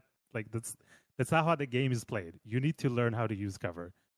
And like I'm not here to pocket you and hope that you carry me. That's sure. At least that's my perspective for playing support. Like I'm gonna do what I need to do, and if you can't play around that, I mean, GG's. Well, but again, so think about it like this, right? Like, here's your thoughts. Go one step further, right? One step further out here is where I want you to start thinking, because I think you're still in here. Out here, this says, hey, I don't want to play that game, and I think you need to play better, right? That's essentially the core of your position is that's not fun. I don't want to play that way. You should adapt to the team instead of me having to adapt to you, because I'm playing my role, and you're not understanding that you need to change the way that you play to fit our roles. And realistically, that's not wrong. But how are you going to get here the fastest? By winning the game to get the people that play that way. So if you sacrifice a little bit of fun, just a little teeny bit of fun now, and you do bend, and you do accommodate, you will get better players who understand that thinking, and you don't have to do that for. That's my approach. Take the long-term approach. I think that's a bit of a fallacy, just in terms of you getting players that... They get better. The games that I'm playing right now in like high diamond and low masters, they are better. They understand those things. The games are much better quality. I promise you, they do get better. I mean, dude, when I started locking Zen after like not playing Zen for years, since like Overwatch 1, and I like started locking Zen in Overwatch 2, I went from like low plat to like pretty much masters in like a week. And I wasn't swapping. And like, yeah, I lost some games with tanks that didn't know how to play with a Zen, but I mean, they stayed there and I kept climbing because I got most of my matches I did win. You know what I mean? Well, yeah, but the ones that you know you're probably going to lose, like But at the end of the day, when I hit Masters, people would still be like, "Yo, Zen swap." Well, they're always going to talk shit. They talk shit play all cover, levels. dude. Yeah. Literally, you're fucking a Masters tank. Learn how to play cover, like for real. But you know, Like everything that's in life's like a give and take. playing cover is like the basics of the game. Like if you don't know how to play cover, stay gold. Like I don't know what to say. Like you don't know how to take a step to be behind cover to not die and wait for should. heals. At that level, they should. I don't know what to tell you, man. I really like no matter which support I'm gonna play, you're gonna feed. I mean, find those games and let's review them. You know what I mean? I Let's haven't talk played about those support games too. in a long time. I kind of get fed up with it. I feel that. I mean, we played a bunch of support yesterday. I mean, I think it went really well, especially with you. I was your tank. Because you know what you're fucking doing. And then even if I'm playing Zen, you're not falling over every 2 seconds, and we're fucking steamrolling. That's what I'm saying. So if I'm loading up in a match and I get a shit fucking tank, I lose. Fine, I'm okay with it. I don't need to win every match. That by limits like, you. I don't want you. bending No, don't try to. I don't want you to focus on winning every match. I want you to focus on playing the best Overwatch that you can play every time. Win or lose doesn't matter. You're still gonna grow as a player and get closer to where you want to be, in my opinion. If you always try to put your best foot forward, you always try to be the guy that actually problem solves, and you get into that mentality of like getting that muscle memory of how do I help the team the most? What do I do to help the team the most? Right? Like, especially if you're playing support by nature, the role is called support. You know what I mean? Support the team. Try to find some way to work the problem, just if anything, to iron out the mental. Really, because it helps. It really does help. At the end, you could be like, well, fuck it. I tried my best. You know, I really tried to work with this guy. I tried to work with the team. I voiced my opinions on how, like, where I see our deficiencies are, and I really tried to fill a gap. That's going to make you a better player all around, all the time, no matter what. Win, lose, or draw. If you put your best foot forward every time, you're putting your best foot forward every time. You know? And just from, like, a VOD review perspective, that's the best thing that I could tell you to do. You know what I mean? I think. I definitely understand where you're coming from, but if you always do your best, that's the best thing you can do. Like, I'm not saying I'm like loading up in a game and there's like a Doomfist and a Mercy and I'm like locking Zen and I'm like, good, deal with it. Yeah, you know? fuck you guys. Yeah. But if I have a Ryan and an Ana and I'm playing Zen and they're like swap Zen, I'm like, no, fuck you. I'm not the one dying. Yeah. I'm doing my part and you're not. So I'm not swapping for you so you can keep throwing and I just like try and carry you through this by just pumping you with a shit ton of heals. Like that's not what I'm here for. Like but sure, I mean if the other support is like a Mercy, then yeah, I probably won't go Zen because that just will be suffering for everyone. Yeah. But I mean if anything, if I'm like getting eaten alive by a fucking Soundbar Tracer Doofus that are keep diving me, I'll swap, of course. Yeah. Yeah. If anything, though, that could open the door to you just asking, like, hey, where do you think our deficiencies are? What would you have me swap to and why? Like, do you think we need more healing? Do you think they're bullying us right now? Like, where do you see the issue happening? So then you can kind of get perspective as, like, maybe what they view as the problem versus what you view as the problem. You know? Yeah, if he's trying to pull the gameplay in a certain direction and you're trying to pull the gameplay in a different certain direction, there's a conflict on the team. And so definitely. I mean, and like I said, you know, you win some, you lose some. I mean, some matches just don't work. But yeah, for sure. Like the thing for me, what helps me deal better with like my mental and like my game and like the fact that I win or lose is like I play for myself. Like not like I do play for the team, obviously, if I'm playing support. Like, I'm trying to keep everyone alive. Sure. But I'm playing my own game. You guys are practically AI for me. I'm basically playing in a match with bots right now. Because, I mean, let's be real. The rank that I'm playing at, like, half the people are bots. Yeah. So, like, I don't give a shit what you think. Like, for real. Not you, but my teammates. Yeah. Like, for sure. Like swap Zen, I heard that on the way to Masters, like pretty much every match. And it's Mhm. like, nah, dude, you're a fucking joke. I don't care that you think that I need to swap Zen. I don't need to swap Zen. You don't know what you're doing. We're gonna lose this match. You're gonna stay flat, and I'm gonna keep climbing because next match I won't have such a fucking idiot as a tank. But or maybe I will, and I'll lose 20 matches in a row. I mean, it happens. But I'm focusing on my gameplay and like getting my gameplay to be as best as I can get it. Like you're right about again, maybe I'm not doing enough to identify the like the problematic players in the enemy team enough. Mhm. That's something that I definitely think I need to maybe think about more. Um, but in terms of like working with these randoms, I'm like kind of over it.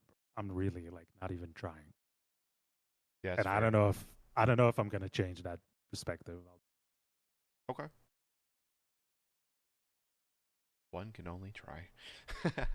I mean, yeah, no, I appreciate what you're saying, but it's like also like you gotta take into account the difference between NA and EU. Half the time you like can't even speak to the person on the other side of the screen because he doesn't speak English. It's like Yeah, that's tough. and there's a lot of angry people, and I don't know, it's just not conducive to my improvement. Trying to Mm. communicate with people for the most part. Well, just understanding. Like, the only thing I ask is that don't write them off completely. Just try to understand where they think the problems are, and then just think about that. That's it. Just Yeah, understand, like, from a tank's perspective, he could be seeing a massive, massive, massive problem in his face. But he, like, let's say there's a Reinhardt that's getting bullied by, like, a Doomfist, right? He's going, we need more pressure on this fucking Doomfist. Please throw damage, throw damage, throw. I need help with this Doomfist. He's just pushing me around. And he can't do damage because there's a Widow, right? And he's that's trying to fair. hold up a Like, shield, you know? yeah, no, yeah, that's completely fair. Like if people just say like more pressure on X, like stuff like that's fair. Like I'm just like not into people like telling me to swap and like play differently when I don't feel like I'm the problem. If I'm the problem, that's fair. Again, like if Mm-hmm. I'm dying repeatedly as Zen and someone's like, "Yo, dude, maybe you shouldn't be playing Zen," I'm like, "Yeah, fair enough." Like ask the Doomfist to swap again. I don't expect him to swap. It's Yeah, up for to sure. him. Yeah, for sure. But For I'm sure. like pointing out that, dude, you're kind of dying on cooldown. Maybe you should swap. you know, 100%. 100%. maybe you should try something different because we're dying after you because we don't have a tank. Yeah. So like maybe you should consider it. So I'm like open to suggestions. If like I'm not doing well, that like sure. Like a lot of the times when I feel like I'm not contributing enough, I'll swap because usually they'll like make me change my play style and like do more. Sure. So I'm open to it, but it's like usually it comes at the time where it's like you just don't understand the game. Tell you, Yeah. Well, don't even wait for it then, right? So that goes back to what we were talking I about, don't. second point. Yeah, usually I don't like when it's me when I'm the problem with my pick. I usually Well, people that's what I don't. mean. Spin it a little bit, right? Even if you're not the problem, right? Or you can be doing more value impacting picks and plays. Use that as an alternative way to identify when you should swap and what you should swap to. Where like you ask the Doomfist to swap, he's not swapping. How can you then enable him to do the best job that he can? Because you know you're stuck with him, right? So then you have to think like, well, what pairs well with him, right? Is he having a problem getting out? Would a Sim TP help him to get in, do a lot of damage, and TP the fuck out? Or does he need like a long range thing to like shoot a support when he goes in and causes a distraction? Should you then get a pick with Hanzo or Widow in the back line? Should you dive with him to try to give him a little bit more support? And like if he's just going in nonstop, then fuck it, go in with him. Like that's what I mean by like work the problem. If you're stuck with these dumbass players, you're smart enough to know that they're a dumbass player, and you're smart enough to know how to work that problem. If you're stuck with that, if that's not a variable, if that's a constant at that point, how do you make that constant work instead of as a negative, as positive? How do you turn that around to help enable your team to win that game? I know you don't really necessarily care about winning every game and you just want to play the best that you can for the hero that you're playing. But to become a better overall Overwatch player, you have to start thinking that direction. You just do. Truly. I mean, everyone across the board, for the, other than like people who just lock Widow or like Colorblind who locks Bastion every game, or like people that just lock one trick shit that might be mechanically gifted, climb. Everyone else, you have to work the problem. A lot of it requires communication, higher levels. You don't necessarily. I don't think you have to because of all the menu options and pinging and stuff that there is in the game. Inherently, you could just communicate very, very effectively without having to use words. But you're a smart enough guy to understand this. You need to start working these problems more. Instead of just brute forcing your way through with one hero and trying to do fundamental stuff, the fundamentals will come. Don't focus on them. They will come. You will get pulled. You will get posturized if you think differently. Work these problems more from both perspectives. Damage, support, hell, even tank, right? How do I do better to make this situation work better for myself and my team? That'll make you a better player. Not just grinding one hero over and over and over. I guarantee it, and I promise it. For real. So I just want to open that door for you. Just think about it. Let's see how this point goes for attack. You know they're gonna have the monkey again, for sure. It went really, really, really well. What's gonna happen?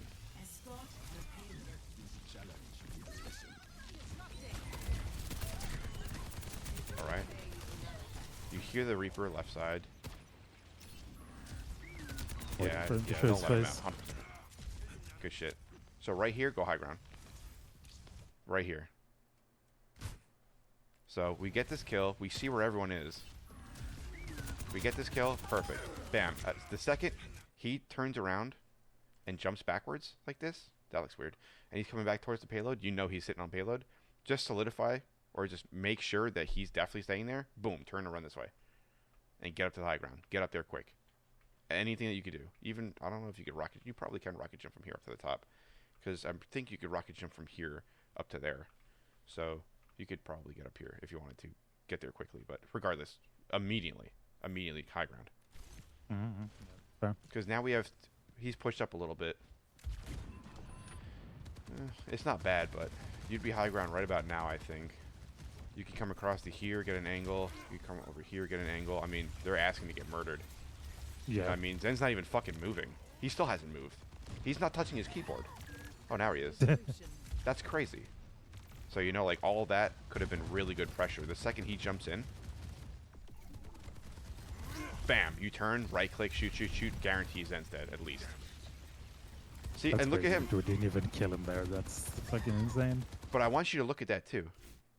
This just solidifies everything that I said about second point. On attack. Where is he? This guy. Watch this. He knows there's a Bastion. He's an idiot. He jumps in. I'm full health. I'll be safe, right? He jumps in. Look at how he plays. Oh fuck. Oh fuck. Oh fuck. Oh fuck. Oh fuck. Oh fuck. Oh fuck. That was 3 seconds of having a Bastion into him. He just learned I probably shouldn't jump in. If he was smart, I probably shouldn't jump in. Look at how much space that just made. Instead of the monkey just chilling in here, killing people one by one like he's done the whole fucking game, for the first time this game, he just jumped backwards. That's crazy. Now, whatever this is out of position. I think that's an Ana. I think that's a Kiri. A Kiri? It's a Kiri. It's Kia. You're right. It's a Kiri. You know? So God, it's like, imagine if that was an Ana. Holy fuck.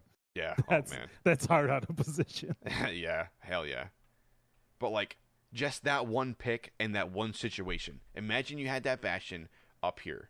You were over here. That bitch jumps in. You hit shift. He gets melted. Even if he hits Q in time, I still think you kill him with Bastion.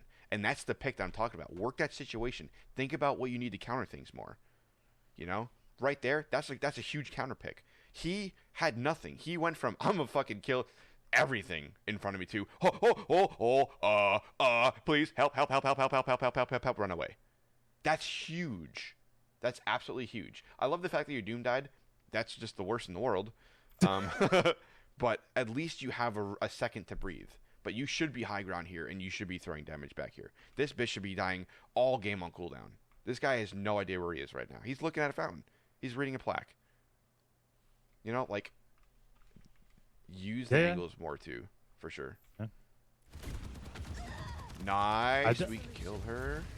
I Yeah, do what's that? take high ground, but it just no. I just want to say I do take high ground, but it definitely takes me way too long. Like after this, I will take high ground. Wait, why are you here anyway?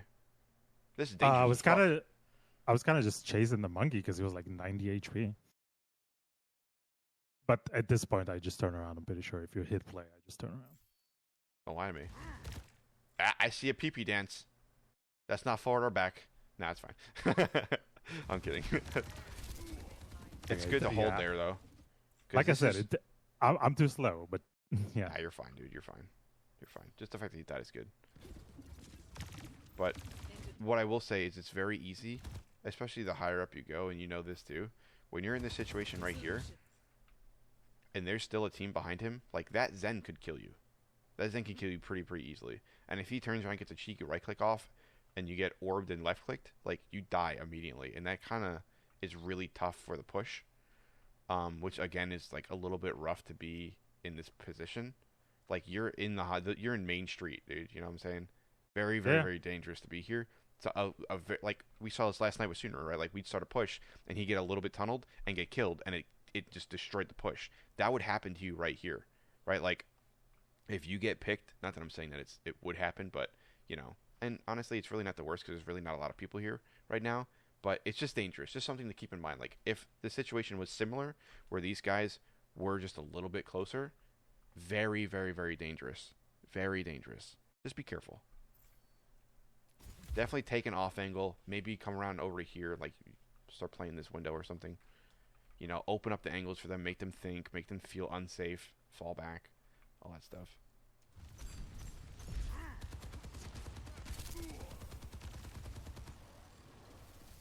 Yeah, that's just me disrespecting the enemy team. It takes me so long to have fucking high ground. Wait, did you come around this way? I didn't actually see. I was watching. I came from under. From under? Oh, okay. Oh, you did. Yeah. Okay. Yeah, okay. because I felt the fear of like the Zen and the Sojourn coming up, and I was just. That's so interesting. Yeah, it's definitely it's taking way too long. Sure. I wanted the high ground. I didn't want to take the left angle. I wanted to take the high ground. But I want to know what you saw right here that made you go, maybe I can't walk forward. Because at this point, the monkey just died. You probably hear the Reaper over here shooting the Moira. You see Sojourn's back here, and you could probably gather that the Zen orbs are, well, maybe not yet, but the Zen will be shooting from very far away. So realistically, now is the perfect time to walk forward. You could run right to here to cover. Right? You don't necessarily have to go back and use higher ground because honestly, that time's gone.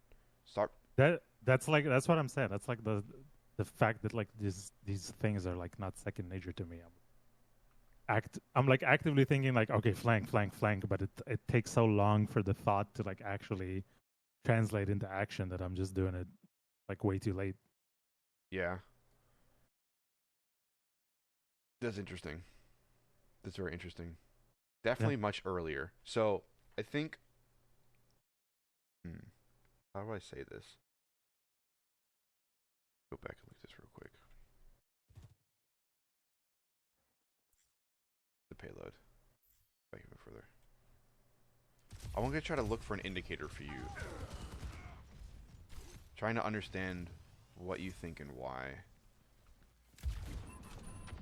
So actually, let's go back even further. Right. Start of the game. Let's even watch from your POV.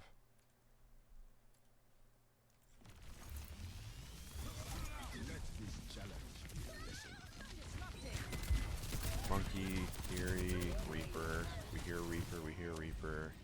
That's happening. Monkey's over there. He just jumped. He doesn't have bubble. He's panicking in cover. He jumps back to his team. That's cool. I think the reason that I don't immediately take high ground here is we lost both supports, and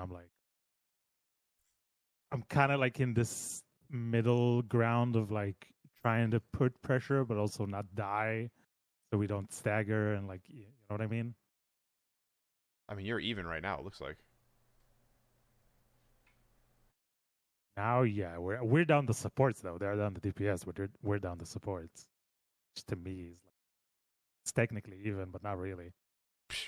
If you take an angle, you could delete a support.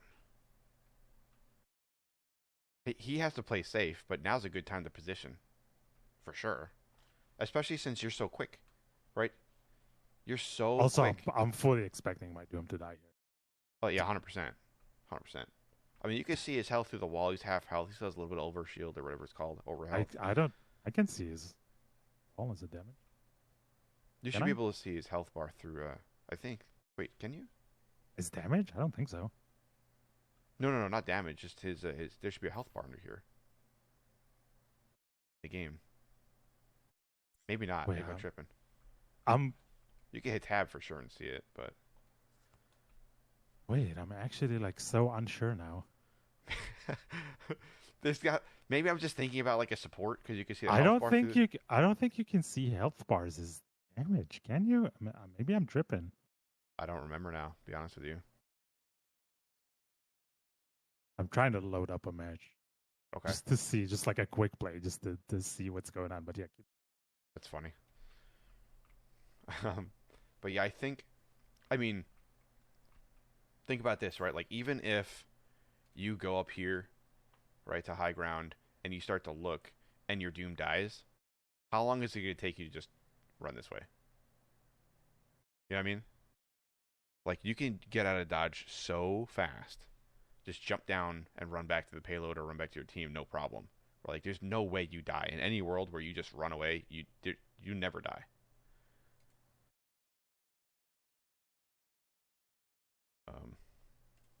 yeah. So- No, I mean, yeah. I totally agree. I should 30 seconds before I did. No worries.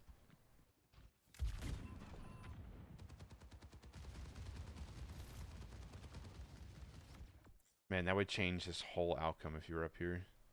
That's alright. So, okay, let's say you didn't. That's fine. This guy gets shredded, runs away. He even had good cooldown management for that. He was waiting for the monkey to do that. So he did pick Bastion specifically to counter, which is fine. So now that you're here, I mean, for sure, like, he's one shot. I mean, it's very, very dangerous to be here, but definitely run to cover. I mean, you could take a good angle from here. Oh, absolutely. I think this is the spot that you run to. Yeah. No, I agree. I agree. It's just like the thought of taking high ground is like finally entered my mind. So just going for it. No worries. Okay. No worries. Yeah, I just checked like one of my old streams. So you do see health bars as DPS, but not through walls. Not through walls. Okay. Okay. Interesting. I think can you see? I don't think you outlines see change health color? bars.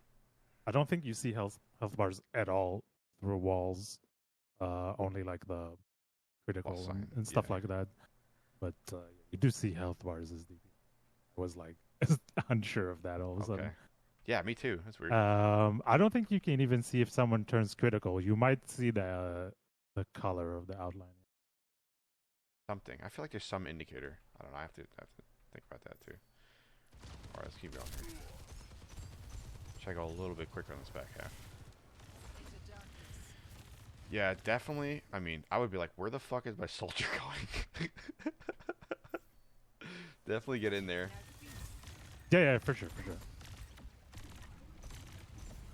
I'm just trying to do something, get some sort of an off angle, and I pretty quickly realized that it's kind of just too far at this point, and I just run forward.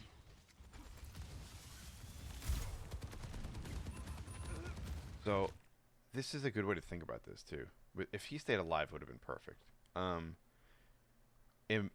think a good way to think about it If is it's like, staying alive. yeah, if he was alive over here, you would be fine because then the line becomes this. Now the line basically becomes this, and that's not great, right? But the way that I would think about using high ground is like to force the space, right? Like if you want the payload to go through here like this, you know, if you're at a place where you could throw damage and make them fall back, you could just forcibly take the space.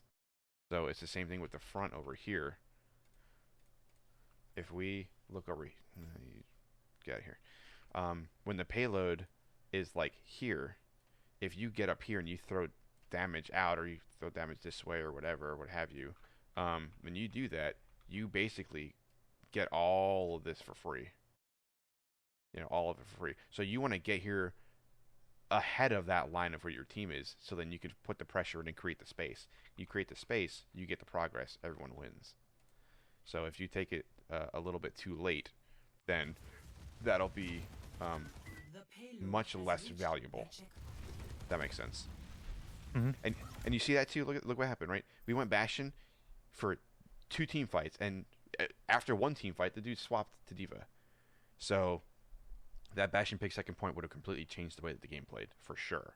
And with a Hog playing into that D.Va, that's a free hook all day. And I think you guys actually turned that around and stopped third point. To be honest with you, maybe even stop second point or whatever. Right click that bitch. Nice. Okay. Let me see where you were during this fight. Went back a little far. That's my bad. I kind of just was like playing the Front card right. for cover. Yeah, you're right. Just like went to the right of the card. Yeah. Yeah, I'm not doing anything and you move up. You know what's a good spot for you right here? Even a little ways back. When your team is team fighting, like right here would be perfect. They're still on the payload. Bastion's still on the payload. If you, again, a little bit of an off angle, use your speed, right? Go that way. Jump down, go through here, come over here, and take an angle. Like stand here by this wall, take an angle, or even like in here. I think you can see that angle. Or even here, take an angle. Because you have all of this cover on this right side. So instead of staying like in here or like close, you could take a little bit of an off angle and kind of start to pinch them, make them feel pressure in the back line. Because this end has been kind of chilling for a while, you know. Yeah. Yeah, no, it's a good point. I feel like I was playing like very slow this match because my supports were getting through, like going through so much shit that I like wasn't taking aggressive enough kills. Yeah, I feel it. But it's not like that. Like goes back to the. It goes back to the point of like play how you should be playing and not like I just need to keep doing what I need to do and I'll get the picks and I'll have the word I'm looking for, the impact. Oh, got you. Yeah, for sure. There's one thing that I could tell you 100% for Soldier. I told Tsunami the same thing. He was like, oh my god, yeah, you're right. You should never miss a right click. Ever. And you could do it by changing one very simple thing. You see where you're aiming right here? By aiming at the floor? Just aim at the feet every single time. Every time. I know Easy that. peasy. Of course you do.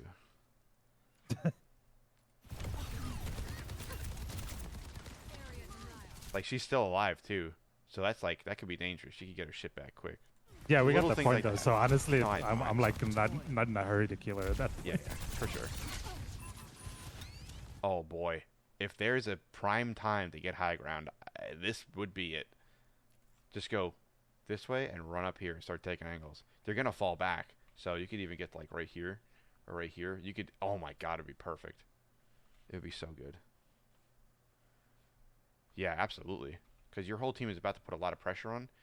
You have someone on payload, which is really, really nice. Immediately turn and book your ass up here. Oh, it would be perfect. Absolutely perfect. what I do instead. Oh, you run into it. Yeah, don't do And that. then hold up, I keep pushing in. Oh, no. I mean, it's not bad. Yeah. It's just dangerous. No, it's funny because I do take the high ground, but it's gonna be in like 20 seconds. Okay. Now that I don't see anyone, I can't put pressure on anyone. I go and I take the high ground. See, it's interesting. It's like I'm always trying to think like 2 or 3 steps ahead. And like try to be a little bit proactive. And it seems like you're more in the moment, like what can I do right here, right now? And there's definitely pros and cons to both approaches, for sure. Yeah, I'm kind of like, if I see someone, I shoot. Mm-hmm. You know? And if I don't see anyone, okay, where do I need to be to see someone so I can shoot? Yeah, for sure. So I'm thinking like once you hear this, you go this way, you start falling back to the right. She's gonna hit. Kiri's gonna hit Q like right here. Where is it? Right here. I don't even know if she hits that, but even if she does, if you're behind them throwing damage, what value are they gonna get? They're gonna go shoot, shoot, shoot. Oh, what? Oh God, no! And go this way and immediately not be in it. So you could nullify her entire ultimate by doing that. You would probably get dove by the D.Va, which is fine. Yeah, but then the D.Va's out of the fight. By the D.Va. Nah, you wouldn't get deleted. You just fucking run and do this a little bit. You'll be fine. Seriously, if she doesn't hit the majority of her rockets, you're perfectly fine. Plus, you're on the high ground. You can choose to jump off and run around. You want to jump down this way and run back this way? You're getting so much value by taking the defense matrixing tank out of a team fight. What do they do here? Look at these squishy-ass fucking people. What are they going to do here without their tank? So you don't even need to do damage to get a lot of value. You know what I mean? Yeah, sure, the Reaper's probably going to be in the backline fucking someone up. But we're making forward progress here. The Bastion's back there taking... I mean, look, he's like, fucking do it. Fucking do it. Like, you know what I'm saying? Like, fucking do it, dude. So, think one layer out a little bit more, right? Like, yes, you could do what's happening right in front of you at the moment. What the fuck is going on with your hair, bro? Oh my god, your necklace too. Whatever. Think one layer further, right? Like, instead of just what's right in front of me, go 1, 2, maybe even 3 more steps forward. Like, if there's a D.Va bomb, where do I go? If there's a Zenalt, what happens? You know, whatever. Kiri hits Q, what the fuck? Who's she gonna target? Right? Like, how can I help the situation, be proactive, and stuff like that? Which is why the second you had the opportunity to go high ground, you could change the entire course of the next fight, and this would be that fight. This would be that fight completely. And even if it doesn't happen because it falls apart beforehand because you're up here and D.Va flies away and their team goes, oh, I can't move in because my tank's not here, you still get all this progress for fucking free. And honestly, you can get out. You can get out. You come in here and you run this way. If you have the opportunity to go back high ground, you can. If not, you literally fuck off. If they chase you this far, you're winning the game. You are literally winning the game by not doing anything except running around a map for fun. If they chase you this far, it's free. It's free payload progress. Free. Yeah. They're not getting any ult charge. You're not getting any ult charge. That's fine, but you're getting payload progress. And your team is winning the fight. 100%. If they don't, then you got a different approach. But, you know. I'll just say, wait until you see what I get away with. Oh, no. Okay. Oh, I thought you just jumped off. I was like, you're dead. Right. Wait for it. Oh, you do jump off! No! Oh my god, you jumped into the middle of a Kitsune. I was like, I'm killing this Zen. I don't care. I'm killing this Zen. Oh man. D.Va, dude, I hate so bad. So, you could have prevented that from happening too. So, god, I can't watch that again. Right here, right? You see how low that bitch is. You track her, you follow her. If you have a little bit, just a little bit of hang time there, you wait just a sec, you go back in, you know her DM's kind of lowish. She's very, very, very low. You could probably take her out. You get some headshots on her and a right click, then you queue it up, even if you have to, which I don't think you do, honestly. You win this fight, no problem. You hold on to that Q, you're on high ground, you have Q for next fight. I don't think you Q here, though. I mean, look how low everyone is. I mean, yeah, but we're 3v3 and I literally can't kill anyone even with my Q. Yeah, I mean, because the DM is up. I think, Also, honestly...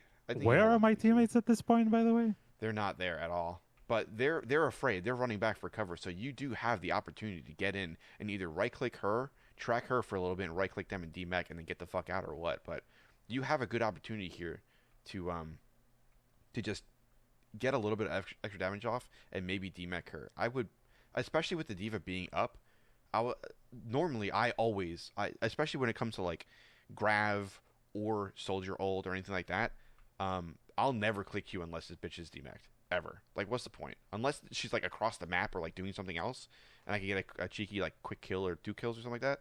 But like, I think you can absolutely get her out of I mean, mech for sure. that's fair. I'll say that when playing soldier, like when it comes to like ulting as soldier, like if you have a combo, you can pull some crazy shit off. But just generally speaking, I don't pay too much attention to that ult. It's kind of just like more guaranteed pressure. But Sorry. um, but like I feel pretty much like pretty good about my aim in general for the rank that I'm in. Yep. So like my Q is kind of just like a guaranteeing someone's dying or like using their abilities. Like I mostly ult to pressure the Kiri here. Like that's my thought. You know, like you're just gonna stand there. I'm just gonna ult, and you're either get the fuck out of here or you die. Like that's like, you know what I mean? Like I'll just use it. I'm not saving it for like anything. Yeah. Matter. I mean, I want to agree. I really do. And But especially when with they have a D.Va diva. so low. With D.Va being so low, I don't know, man. I think you at least try just to run D-back in? her. Yeah, just play this corner right here. See how far back they go. She's probably gonna fuck off anyway. I mean, you know? that is what I generally do. No, I mean, I look at the Kiri, she goes away, and I take the corner. Well, yeah, but I mean, with saving your ult, because the second, I mean, seriously, the second you demech her and then you click Q, you get full value from your ultimate, right? She eats none of it, and that's the part that I think I keep going back to is the value, where like how much value can you get from what actions you do, right? If I click Q now opposed to then, how much of my ult will be a threat?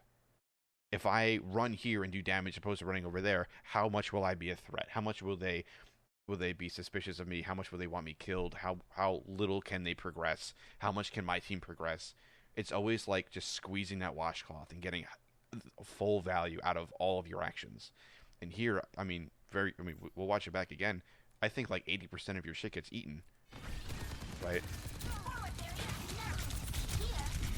Yeah, I mean, I'm sure. I mean, I'll take the criticism. I mean, sure, but I don't think I demech her, no matter what I do. Well, yes, but either way, I mean, I think there's a way for you to get more value out of your ultimate by not hitting it there. That's the point, right? Like, you can run up here and do damage. I'm being a little bit of a stickler on this, but I think it's good, mainly because she's so close to dying. She's so close to dying. And you have your right click up, right? Like, instead of clicking Q, you click right click right there. I think she might get demeched. I think she might actually get. It'll be really close. That's like what, 150 HP? I don't know. We could check. 120, 20 maybe. 140. Yeah, that was close. So she got 109 here. 155, 180, 129 with your hits. So she's 129 when you could have hit her. So if you hit a right click and then a couple shots here and there. Yeah, that's a pretty risky right click. It's pretty close. It's risky for sure. But it's either you risk your right click and you miss and you run away, or you push in a little bit, or you hit your Q and it gets eaten. I guess my thinking with my Q was like, you guys either die here or at the very least you'll like won't be able to do anything and we'll at least clean up the diva after. Like that was like my thought process, I guess. Okay. Like even if the diva doesn't die to my visor, she will use up all of her matrix and like she'll die after or something. I see. Yeah, I see. I mean, that's pretty solid too. And of course, Which right, I'm pretty sure we do win the fight, but yeah, I'm sure. I mean, dude, your team's coming back right now. They're not looking. But great. also, I almost died there. Like I would have liked to have been more aggressive, but I almost died there because my team fucking there. So, in my opinion, every time someone says "I almost died," it means you played perfectly. You didn't die. You found that line and you didn't cross it. You know. Yeah, I was playing cover. Guess what? You don't die when you play cover. Exactly. But yeah, I don't think I could have been more aggressive there. Like you're right that the right click could have. I mean, would have gotten her down to 4 HP. But if I hit it, but yeah. Yeah. I don't know. Food for thought. It's also easy, right, to go back afterwards and analyze it when it's like paused for 10 minutes. Like, so I always try to remind myself of that. But just I don't know. Thinking about indicators for like high ground and stuff, and also like ult timing, that would be something that would prevent me from clicking Q. Is her being ul- having the Yeah, for ability. me it was just like they're all so low. Like I have to, You I wanna have clean up. to, yeah, I have to do something here. Like I can't just be like giving up on this and like letting them. I have to keep Interesting. the pressure up. I think that was my thinking. Okay. Curious. I like to look at more VODs. Yeah, I think this is perfectly fine. Pushing up right there is perfectly fine. She gets healed a little bit more, I'm sure. Yeah, 234 is just going to go up from here. Never mind, it's going down. She's back to critical. This is good. Yeah, You but did a good I'm job. trying to not target her as much as I can. I'm trying to target the squishies.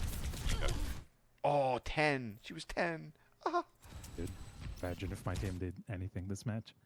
They were coming up a little bit. They were behind. So you're still pretty much full. You're chilling. Don't get picked. Ooh, nice. Fashion could have been way better. It's fine. Oh. This ends now. So yeah, definitely run away. Yep.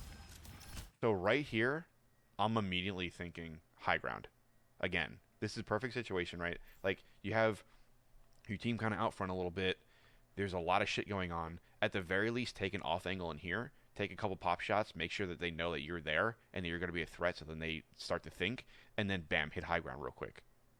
Absolutely, this would be such a good play. Your team is so condensed right here. They're doing really good. You have a little bit of an off angle here, a direct, pretty much second tank here. Good prio there. I'm gonna guess your other support is somewhere over here, if not dead. And Yeah, then, I think she's healing me right now. I'm pretty sure I get Yeah. stabilized and then I take that angle. perfect. Yeah. So you definitely see get that off angle, run up the stairs, have this angle here. There's a lot. I don't of think things I you can even do. take high ground because I think like the angle on the left was enough for us to win the fight. Fair I'm pretty enough. sure. Fair enough. On my way. But yes, Perfect. Yep. Yeah, this was actually good timing for a change. Right click. Oh that yeah, I bitch. just died to the Reaper. Oh, yeah. right click him sooner. I don't know if you had it or not. I'm not sure. I think I might have. Yeah. Yeah, you had it. Definitely get that sooner. I know you were a little bit close. You don't want to do damage to yourself. Is what it is. The only reason I would say Me dying there like doesn't change anything. oh, for sure. Just more of like the way that I think about it is like the sooner you get that right click off, the harder of a time he's going to have. Dude, can I back up, please? The fuck. Aiming, right? So it's going to be more predictable for you and less predictable for him. So the second you see him, like right here, I mean, it's either you turn and run and probably die, or I guess you could just kind of turn, run, jump back, and then right click his feet, because then he's gonna miss his shot completely, and you could probably just track his head. Look how big that sombrero is. Like, I think you could win this one. Yeah, I think I was just trying to get my aim on him like before I right click. That's pretty much it. For sure. Jumping around and shit. But we got it. This is good. Tell me you get full held. Third point. No, you don't. Wait, maybe you do. 5 minutes? Oh my god, you do. Oh no. Oh, huge. Yeah, I didn't So- send you a win, dude. I sent you a loss. Well, I didn't know if it was like overtime loss or what. Yeah. But so think about this. Yeah, think about this. Even just for funsies. Yeah. I've never seen you do this before. We take him out. We stabilize. Yeah. What, Here's your rocket flank, jump? buddy. Absolutely. I I mean- need to practice my rocket jumps. Bro, easy as fuck. Easy as fuck. You go here, you take a good angle. Granted, you don't know who's where, but like, you don't hear anyone here. You know, I mean, you see a lot of shit over there. The whole reason that I'm there is because I'm pretty sure the whole reason I'm there, other than chasing the Reaper, obviously, is because I'm used to playing Hanzo and I do take that angle. a lot. Oh, fair. Yeah, fair. Yeah, But yeah, I definitely don't use rocket jumps at all, which is not good. you absolutely should. This would be the perfect spot. You rocket jump. You could even probably natty heal, not even have to throw your healing pad down. But let's say you do, right? You rocket jump, healing pad, start tracking. Immediately, they go, fuck, we need to walk into them. and then they walk into your Doomfist Bastion. Yeah, that is definitely the one downside with soldiers, the lack of verticality. It's kind of tough sometimes. There's your solution. Bam. Absolutely, dude. Absolutely. Dude, what is wrong with your hair? Whatever. This would be a fantastic angle for you to take right now. 100%. I mean, like you said, you're just naturally gravitating towards that area for that reason. Go for it. Do it. Absolutely do that. Yeah, I think I realized that I don't have a way to get up there, so I just start going right. Dangerous, dangerous, dangerous, dangerous. Solid. Dangerous. Oh. Oh. Yep, I like it. I like it. He's above you. You know that. Big out. Oh, he's right there instead. Oh, no. Yeah, I was like, did he TP no. behind me or is he above me? Yeah. Up, down. Yeah. They'll regret that. Yeah, this is like honestly the point where I feel like there were a couple of fights where I played really bad. Like this one, I'm pretty sure I'm like just not doing anything. It's a waste of time. And I just die here. Also, I'm pretty sure. Yeah, this is just Hanzo gameplay as soldier.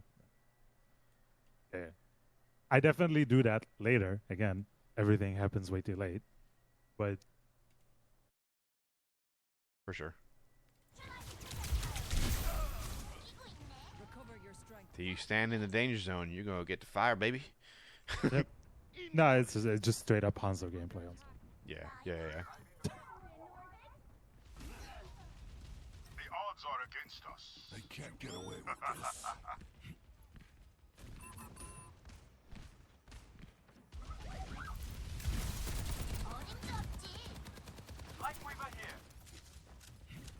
And now I'm just is waiting tough. to regroup.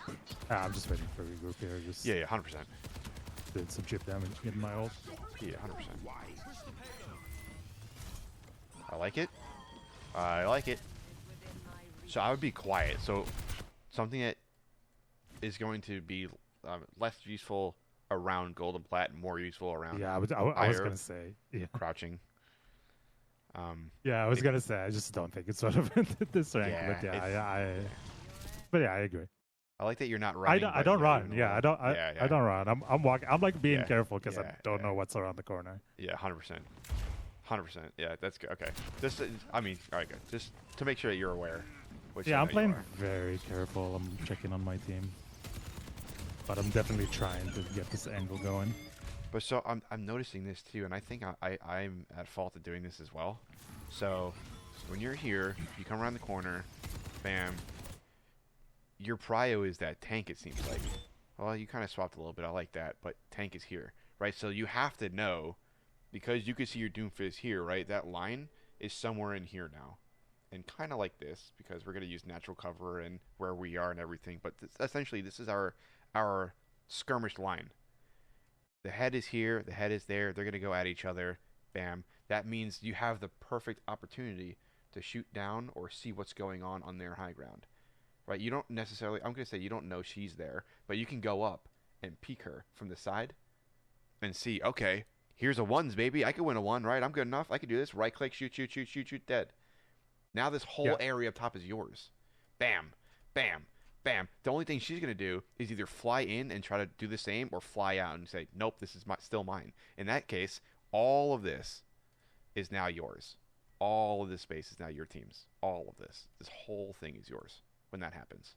Just from that simple move of going that and up to the high ground and shooting down or across. I definitely think that was my thinking, like going right to begin with. You know, like trying to wait for my team to do that push up so I can like also push even more up. Yep. But I like here the diva's looking at me and my Doom is like walking in, but it's like not, the fight's like not happening. So I think I'm just too scared to like at this point run right, because I feel like she would just fly at me and just rocket me. Potentially, but you know, be on your game, right? Listen for if you turn and look to the right 90 degrees, you can hear that bitch if she flies at you. It's gonna get louder. It's gonna be a sound, you know. So you do a 180, you fucking run your ass back out. Or the best thing that you could do, realistically, which a lot of people don't do, is turn left real quick and say, "Where the fuck is my team right now?" Yeah, that is what I do. Like I Okay. I put the pressure down on the diva. I see her looking right at me. I don't see any of my team, so I just like scoot left for a second just to like Yeah. make her forget about me, and then I like go back in. I think. Okay, let's take a look. Shots. That was quick. I wasn't ready for that. Let's see where your team is. So your Bastion's still alive. Bam. Okay, so you look, you see, cool. Everyone's here. We're ready. We're ready. He's ulting. That's going to push him off a little bit. He's ready to go. My team is there. Maybe a little bit too far for the Life Weaver, but we're here. We're ready to go. Cool. Let's take a look. Where are they? We see Sojourn high ground. Oh, baby. Okay. Where is my Bastion ult going? Is it high ground or low ground? It's low ground. Yes. Yes. Good time and go. You're ready for this fight. Oh, aim there. You could boop her up this way, and then you could fucking track her. But she fucked off. I think you go and you finish that fight, bro. Yeah, when I was watching the VOD myself, I was thinking that too. Yeah, I mean, she's got no resources. She flew off that way, and her whole team is here. I mean, I think you know that because you just saw it. So, like, I think you go finish that kill. If not running that way, you run this way and get the angle.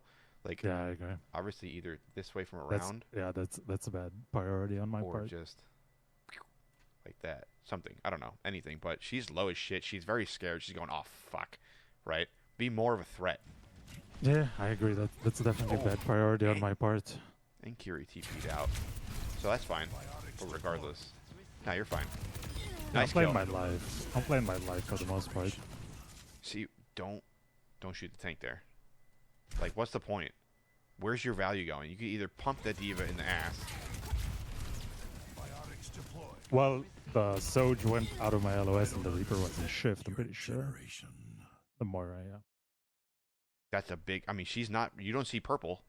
You know, she's getting a lot of value here, keeping them up. That's not great.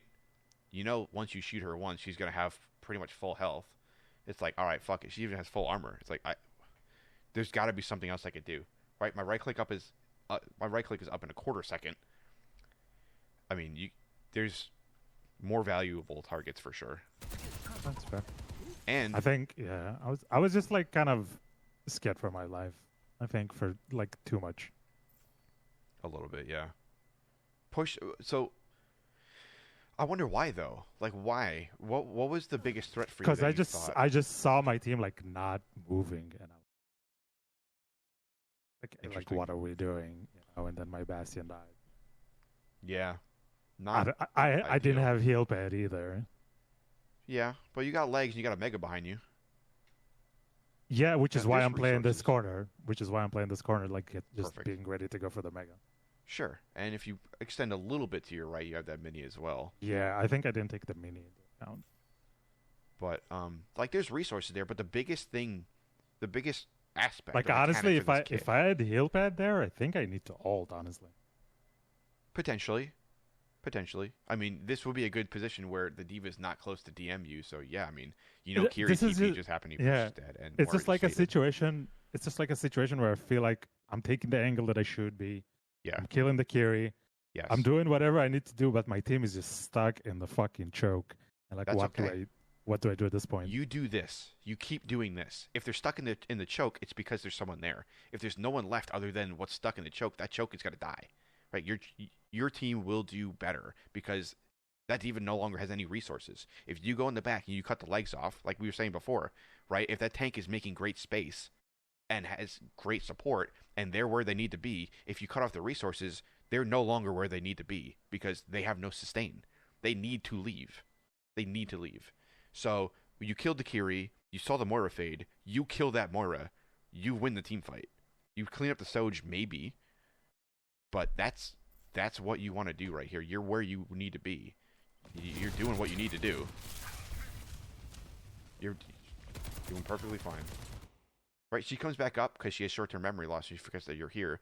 Kill her again.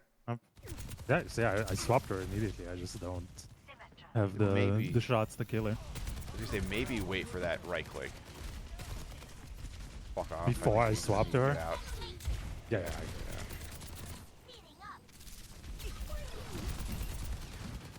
I like. I think you're. I think you're right that like the first mistake I did was not going in on the Sojourn. Yeah, I think that was like the defining mistake of that fight. potentially. Yeah, potentially. Because then the Kiri would have TP'd, or yeah, she probably would have TP'd, but not gotten the heals. I would have probably gotten them both if I if think I you're right. like Yep. pushed another 5-10 meters in. Like Yep. probably. I agree. And the Moira wouldn't have even noticed, so she would have been forward with her tank, and then you just take the high ground and kill her for Yeah, pretty much and free. then we just 5v3 at that. Yep. So she's still there. You see that, right? So right away, this team doesn't know you're here. Again, right? Team doesn't know you're here. Your team's not really ready to go in quite yet. But, you know, again, you have some good sustain, and you're very, very quick. So team doesn't know you're here. Sojourn can't look through windows. Go kill her. She's free again. Hit a right click, track a little bit, kill her for free. You don't even need to worry about these guys. Of course, always right, support, but they're next to each other. They're going to support each other. She's free in the back. Free in the back. Immediately go kill that bitch. You know? So instead of that, now they all know you're here. Now they're thinking about you being here. She's looking at you. This bitch is like, well, that hurt. And that person's the soldier's going, okay, well, soldier's on the left side now. These guys don't care because they're still doing their job. You did get the resources to peel off a little bit, but I think they could have been down 1 while the fight didn't even start yet. Honestly. And to be completely honest with you at this point, this diva is way more concerned with your front line than you on the flank. So, in my eyes, you're fucking free to do whatever you want. They're not going to get you. Not once has this person flown at you and DM'd. Not once. The only time they DM'd you is when you walked into them clicking Q. That's the only time this person's DM'd you this entire game. So you are free to roam. Roam about the cabin, dude. Fastest seatbelt sign is off. So, interesting. So because you didn't challenge her before, she's playing the confidence game and saying, I could probably kill this soldier. Oh, Trying bad to timing. pick on her, but I get pushed.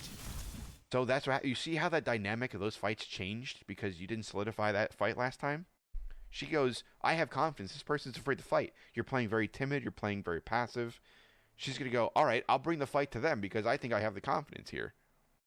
That was crazy. Actually crazy. Good shots, good shots, good shots. I'd be very careful here. Yeah. Oh, boy. Oh, boy.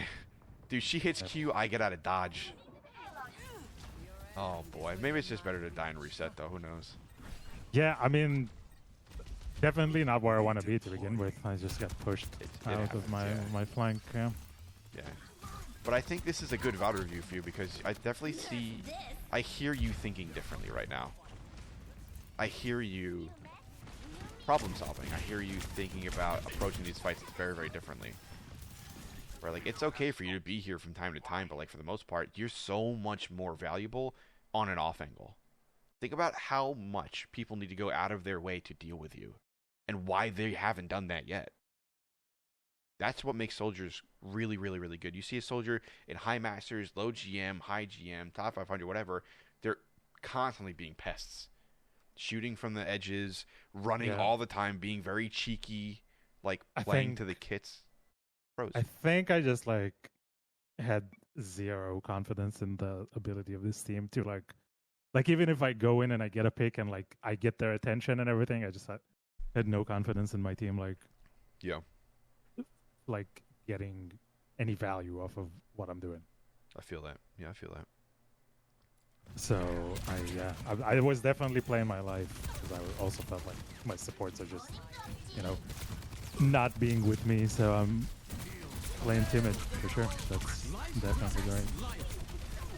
Yeah, I get that. Reality bends to my will. This ends now. Careful, careful. Ah, careful!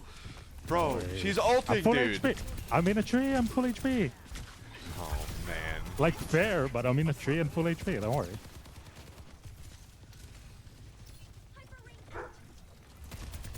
The only reason I said careful was because you literally had this symbol that you could have played like a monkey shield. Aim where they're going. Like, you want to shoot Yeah, her?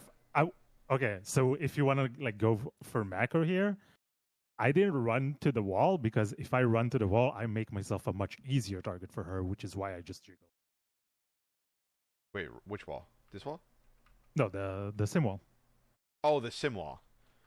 Well, Like I mean, where I killed the diva. I'm in the tree. I have like over health and everything. yeah, for sure. I'm like, if I run to This play the sim ends wall, now. I can die. I can like lose 200 HP on the way to the wall.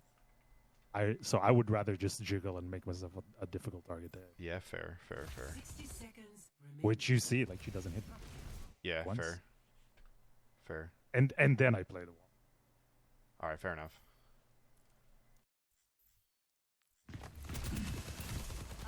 Oh, that's terrifying. I was just thinking, that's a good thing he's further away from you. And he goes flying past you. I'm like, oh god. Unlucky.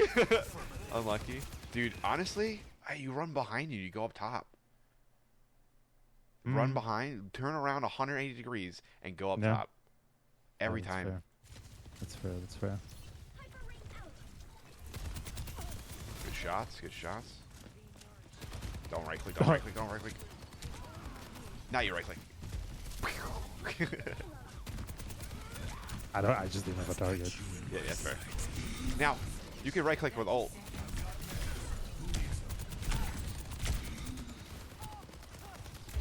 Oh man, think about the target prior you would have if you were up on the high ground. Yeah, That you're right. Q. Oh You're right. man.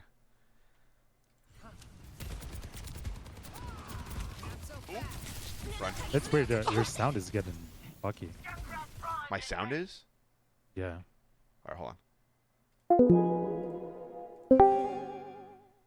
Any better? Any better?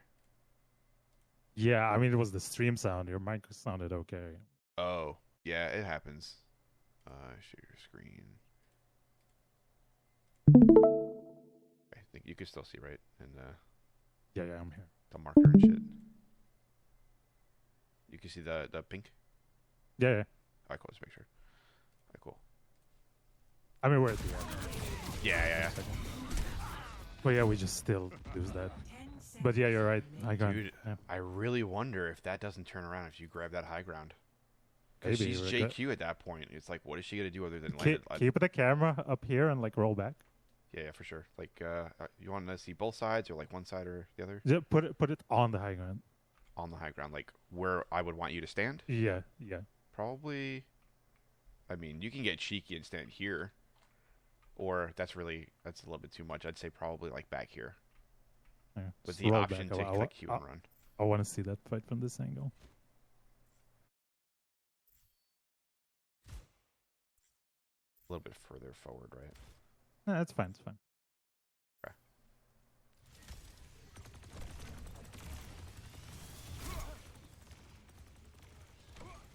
Time for spring.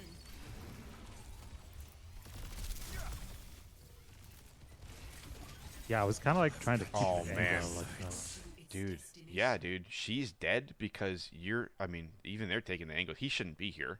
That's fine. He shouldn't be here. He should be down contesting because if you're up here throwing, dude, she dies immediately to the Doomfist.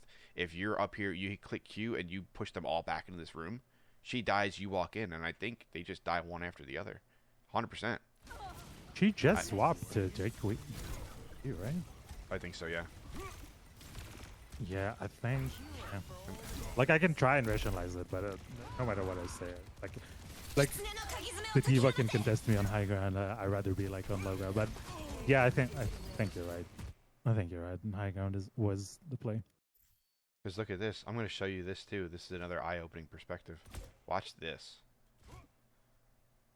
Watch this.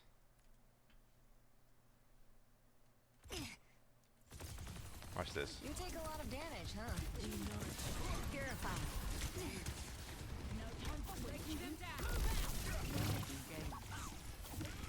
Look at this angle that you could have had on her, and look how much value she's getting. Yep. I mean, she won the game right here. She literally won the game by just healing, keeping her team up, making sure JQ didn't go down, kicking Q as soon as possible, getting more heals off, doing damage when she could to push him back. This Kiri just won the game for them because she was uncontested. Yeah. So I that's a really wish my situation- Doomfist would go in, but yeah, that's fair. That's a situation where when I'm here and I see that JQ taking cover for her life right here, the I only mean, at thing this that's point, keeping I the game think going it's is hard. way too late for me to take the hang on, Oh unfortunately. no, it is at this point. It is for sure. But that's what I'm thinking. Like that would be an indicator of like I needed to cut off supplies, Dude, 100% because this bitch needs to die now. I feel like my team could have done so much to help me there. Like my life weaver could have pulled me, given me a flower. My Doomfist could have gone in. In pain. My Doomfist could have gone in on their backline. We could have done so much more. But yeah, I could have Yes. taken high ground as well. Yeah. 100%. 100%. Dude, I think this if is my weaver just pulls me up there, Yeah, oh, for sure. I mean, I think I spoil you when it comes to that because whenever I play Life Weaver, I love to pull people into places. yeah, no, love doing I it. do that too. Yeah, I do that good too. shit. It's so much fun.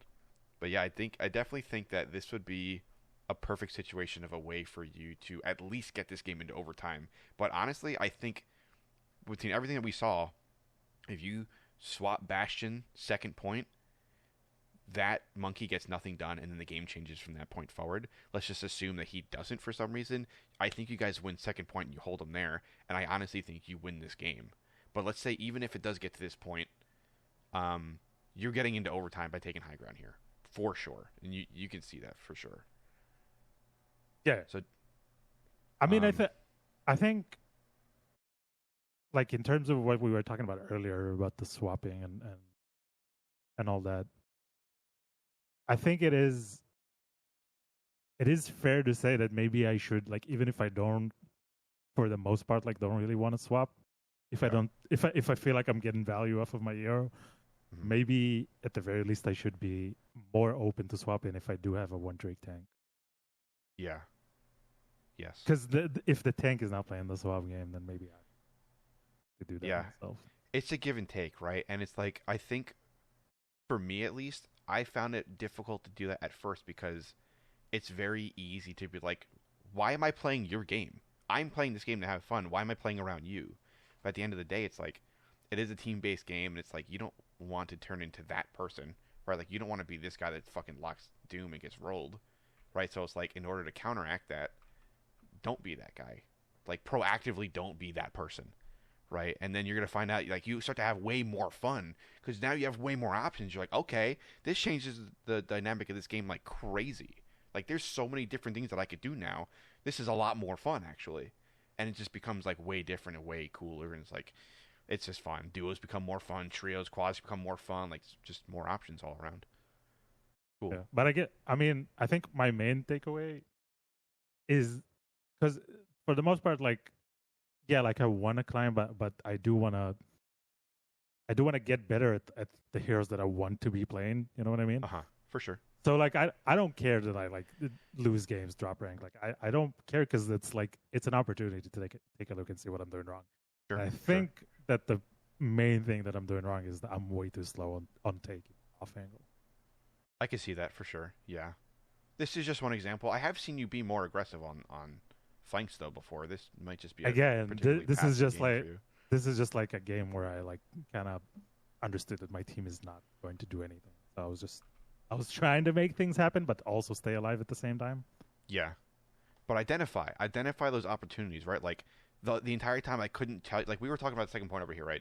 And you're like, I don't know if this is just a bad position or like you feel like you would get nothing done over here, and you were looking for a little bit more clarity. It's like I genuinely can't tell you because I don't know what the future holds at this point. I don't know if the tank will react to you being there or not. We've learned throughout the game to this point the tank didn't care about you at all. The tank did what the tank was going to do, ran headfirst into the enemy team. If you were there, you were there. If you weren't, you weren't. Didn't matter. They didn't give a fuck about who they were going after. They were just said to themselves, I need to make space. I'm going to jump in. I have some support. I'm going to play my bubble, and that's going to be it. So it's like, if you can identify the way that these people are playing, you can very clearly see the gaps in their gameplay, and then you exploit the shit out of it. Right? If you have the freedom to roam around and take flanks, by all means, go for it. Absolutely. Absolutely. So that's another thing I want you to start thinking about. Really think about the way that the enemy team is playing, what they're playing, how they're playing, and what you can do to really stick it to them. For sure. So I'm definitely curious to see another VOD in like a week or two to see if we can compare. Sure. You down? Sure, I mean, if I'm gaming. Hell yeah. See, we're always gaming. What are you talking about? Yeah, true. Appreciate your time. Yeah, for sure. Absolutely. You know I love this stuff. And, Uh, I tell everyone all the time, I'm no expert. This is just what I'm telling you what I've seen over the course of my years playing Overwatch. Everyone plays differently and everyone finds success doing different things, but this is just my unique take on things. And, take away anything that you want or just leave it all for thought or whatever. But just, it's always nice to have another perspective, and I appreciate you asking for mine. yeah, sure. Well, any other VODs that you want to do at all, or you just want to take away stuff from this, feel free. Let me know. I'll be around. Yeah, I think we've been here long enough. 2 hours and 25 minutes. Yeah, To be exact. for a 15-minute game. Yep. If that doesn't scream Baker, I don't know what does, dude. I think we've been here long enough. I'll game for a bit though. All right, dude. I'll get some food and then I'll get some games in. Sounds good.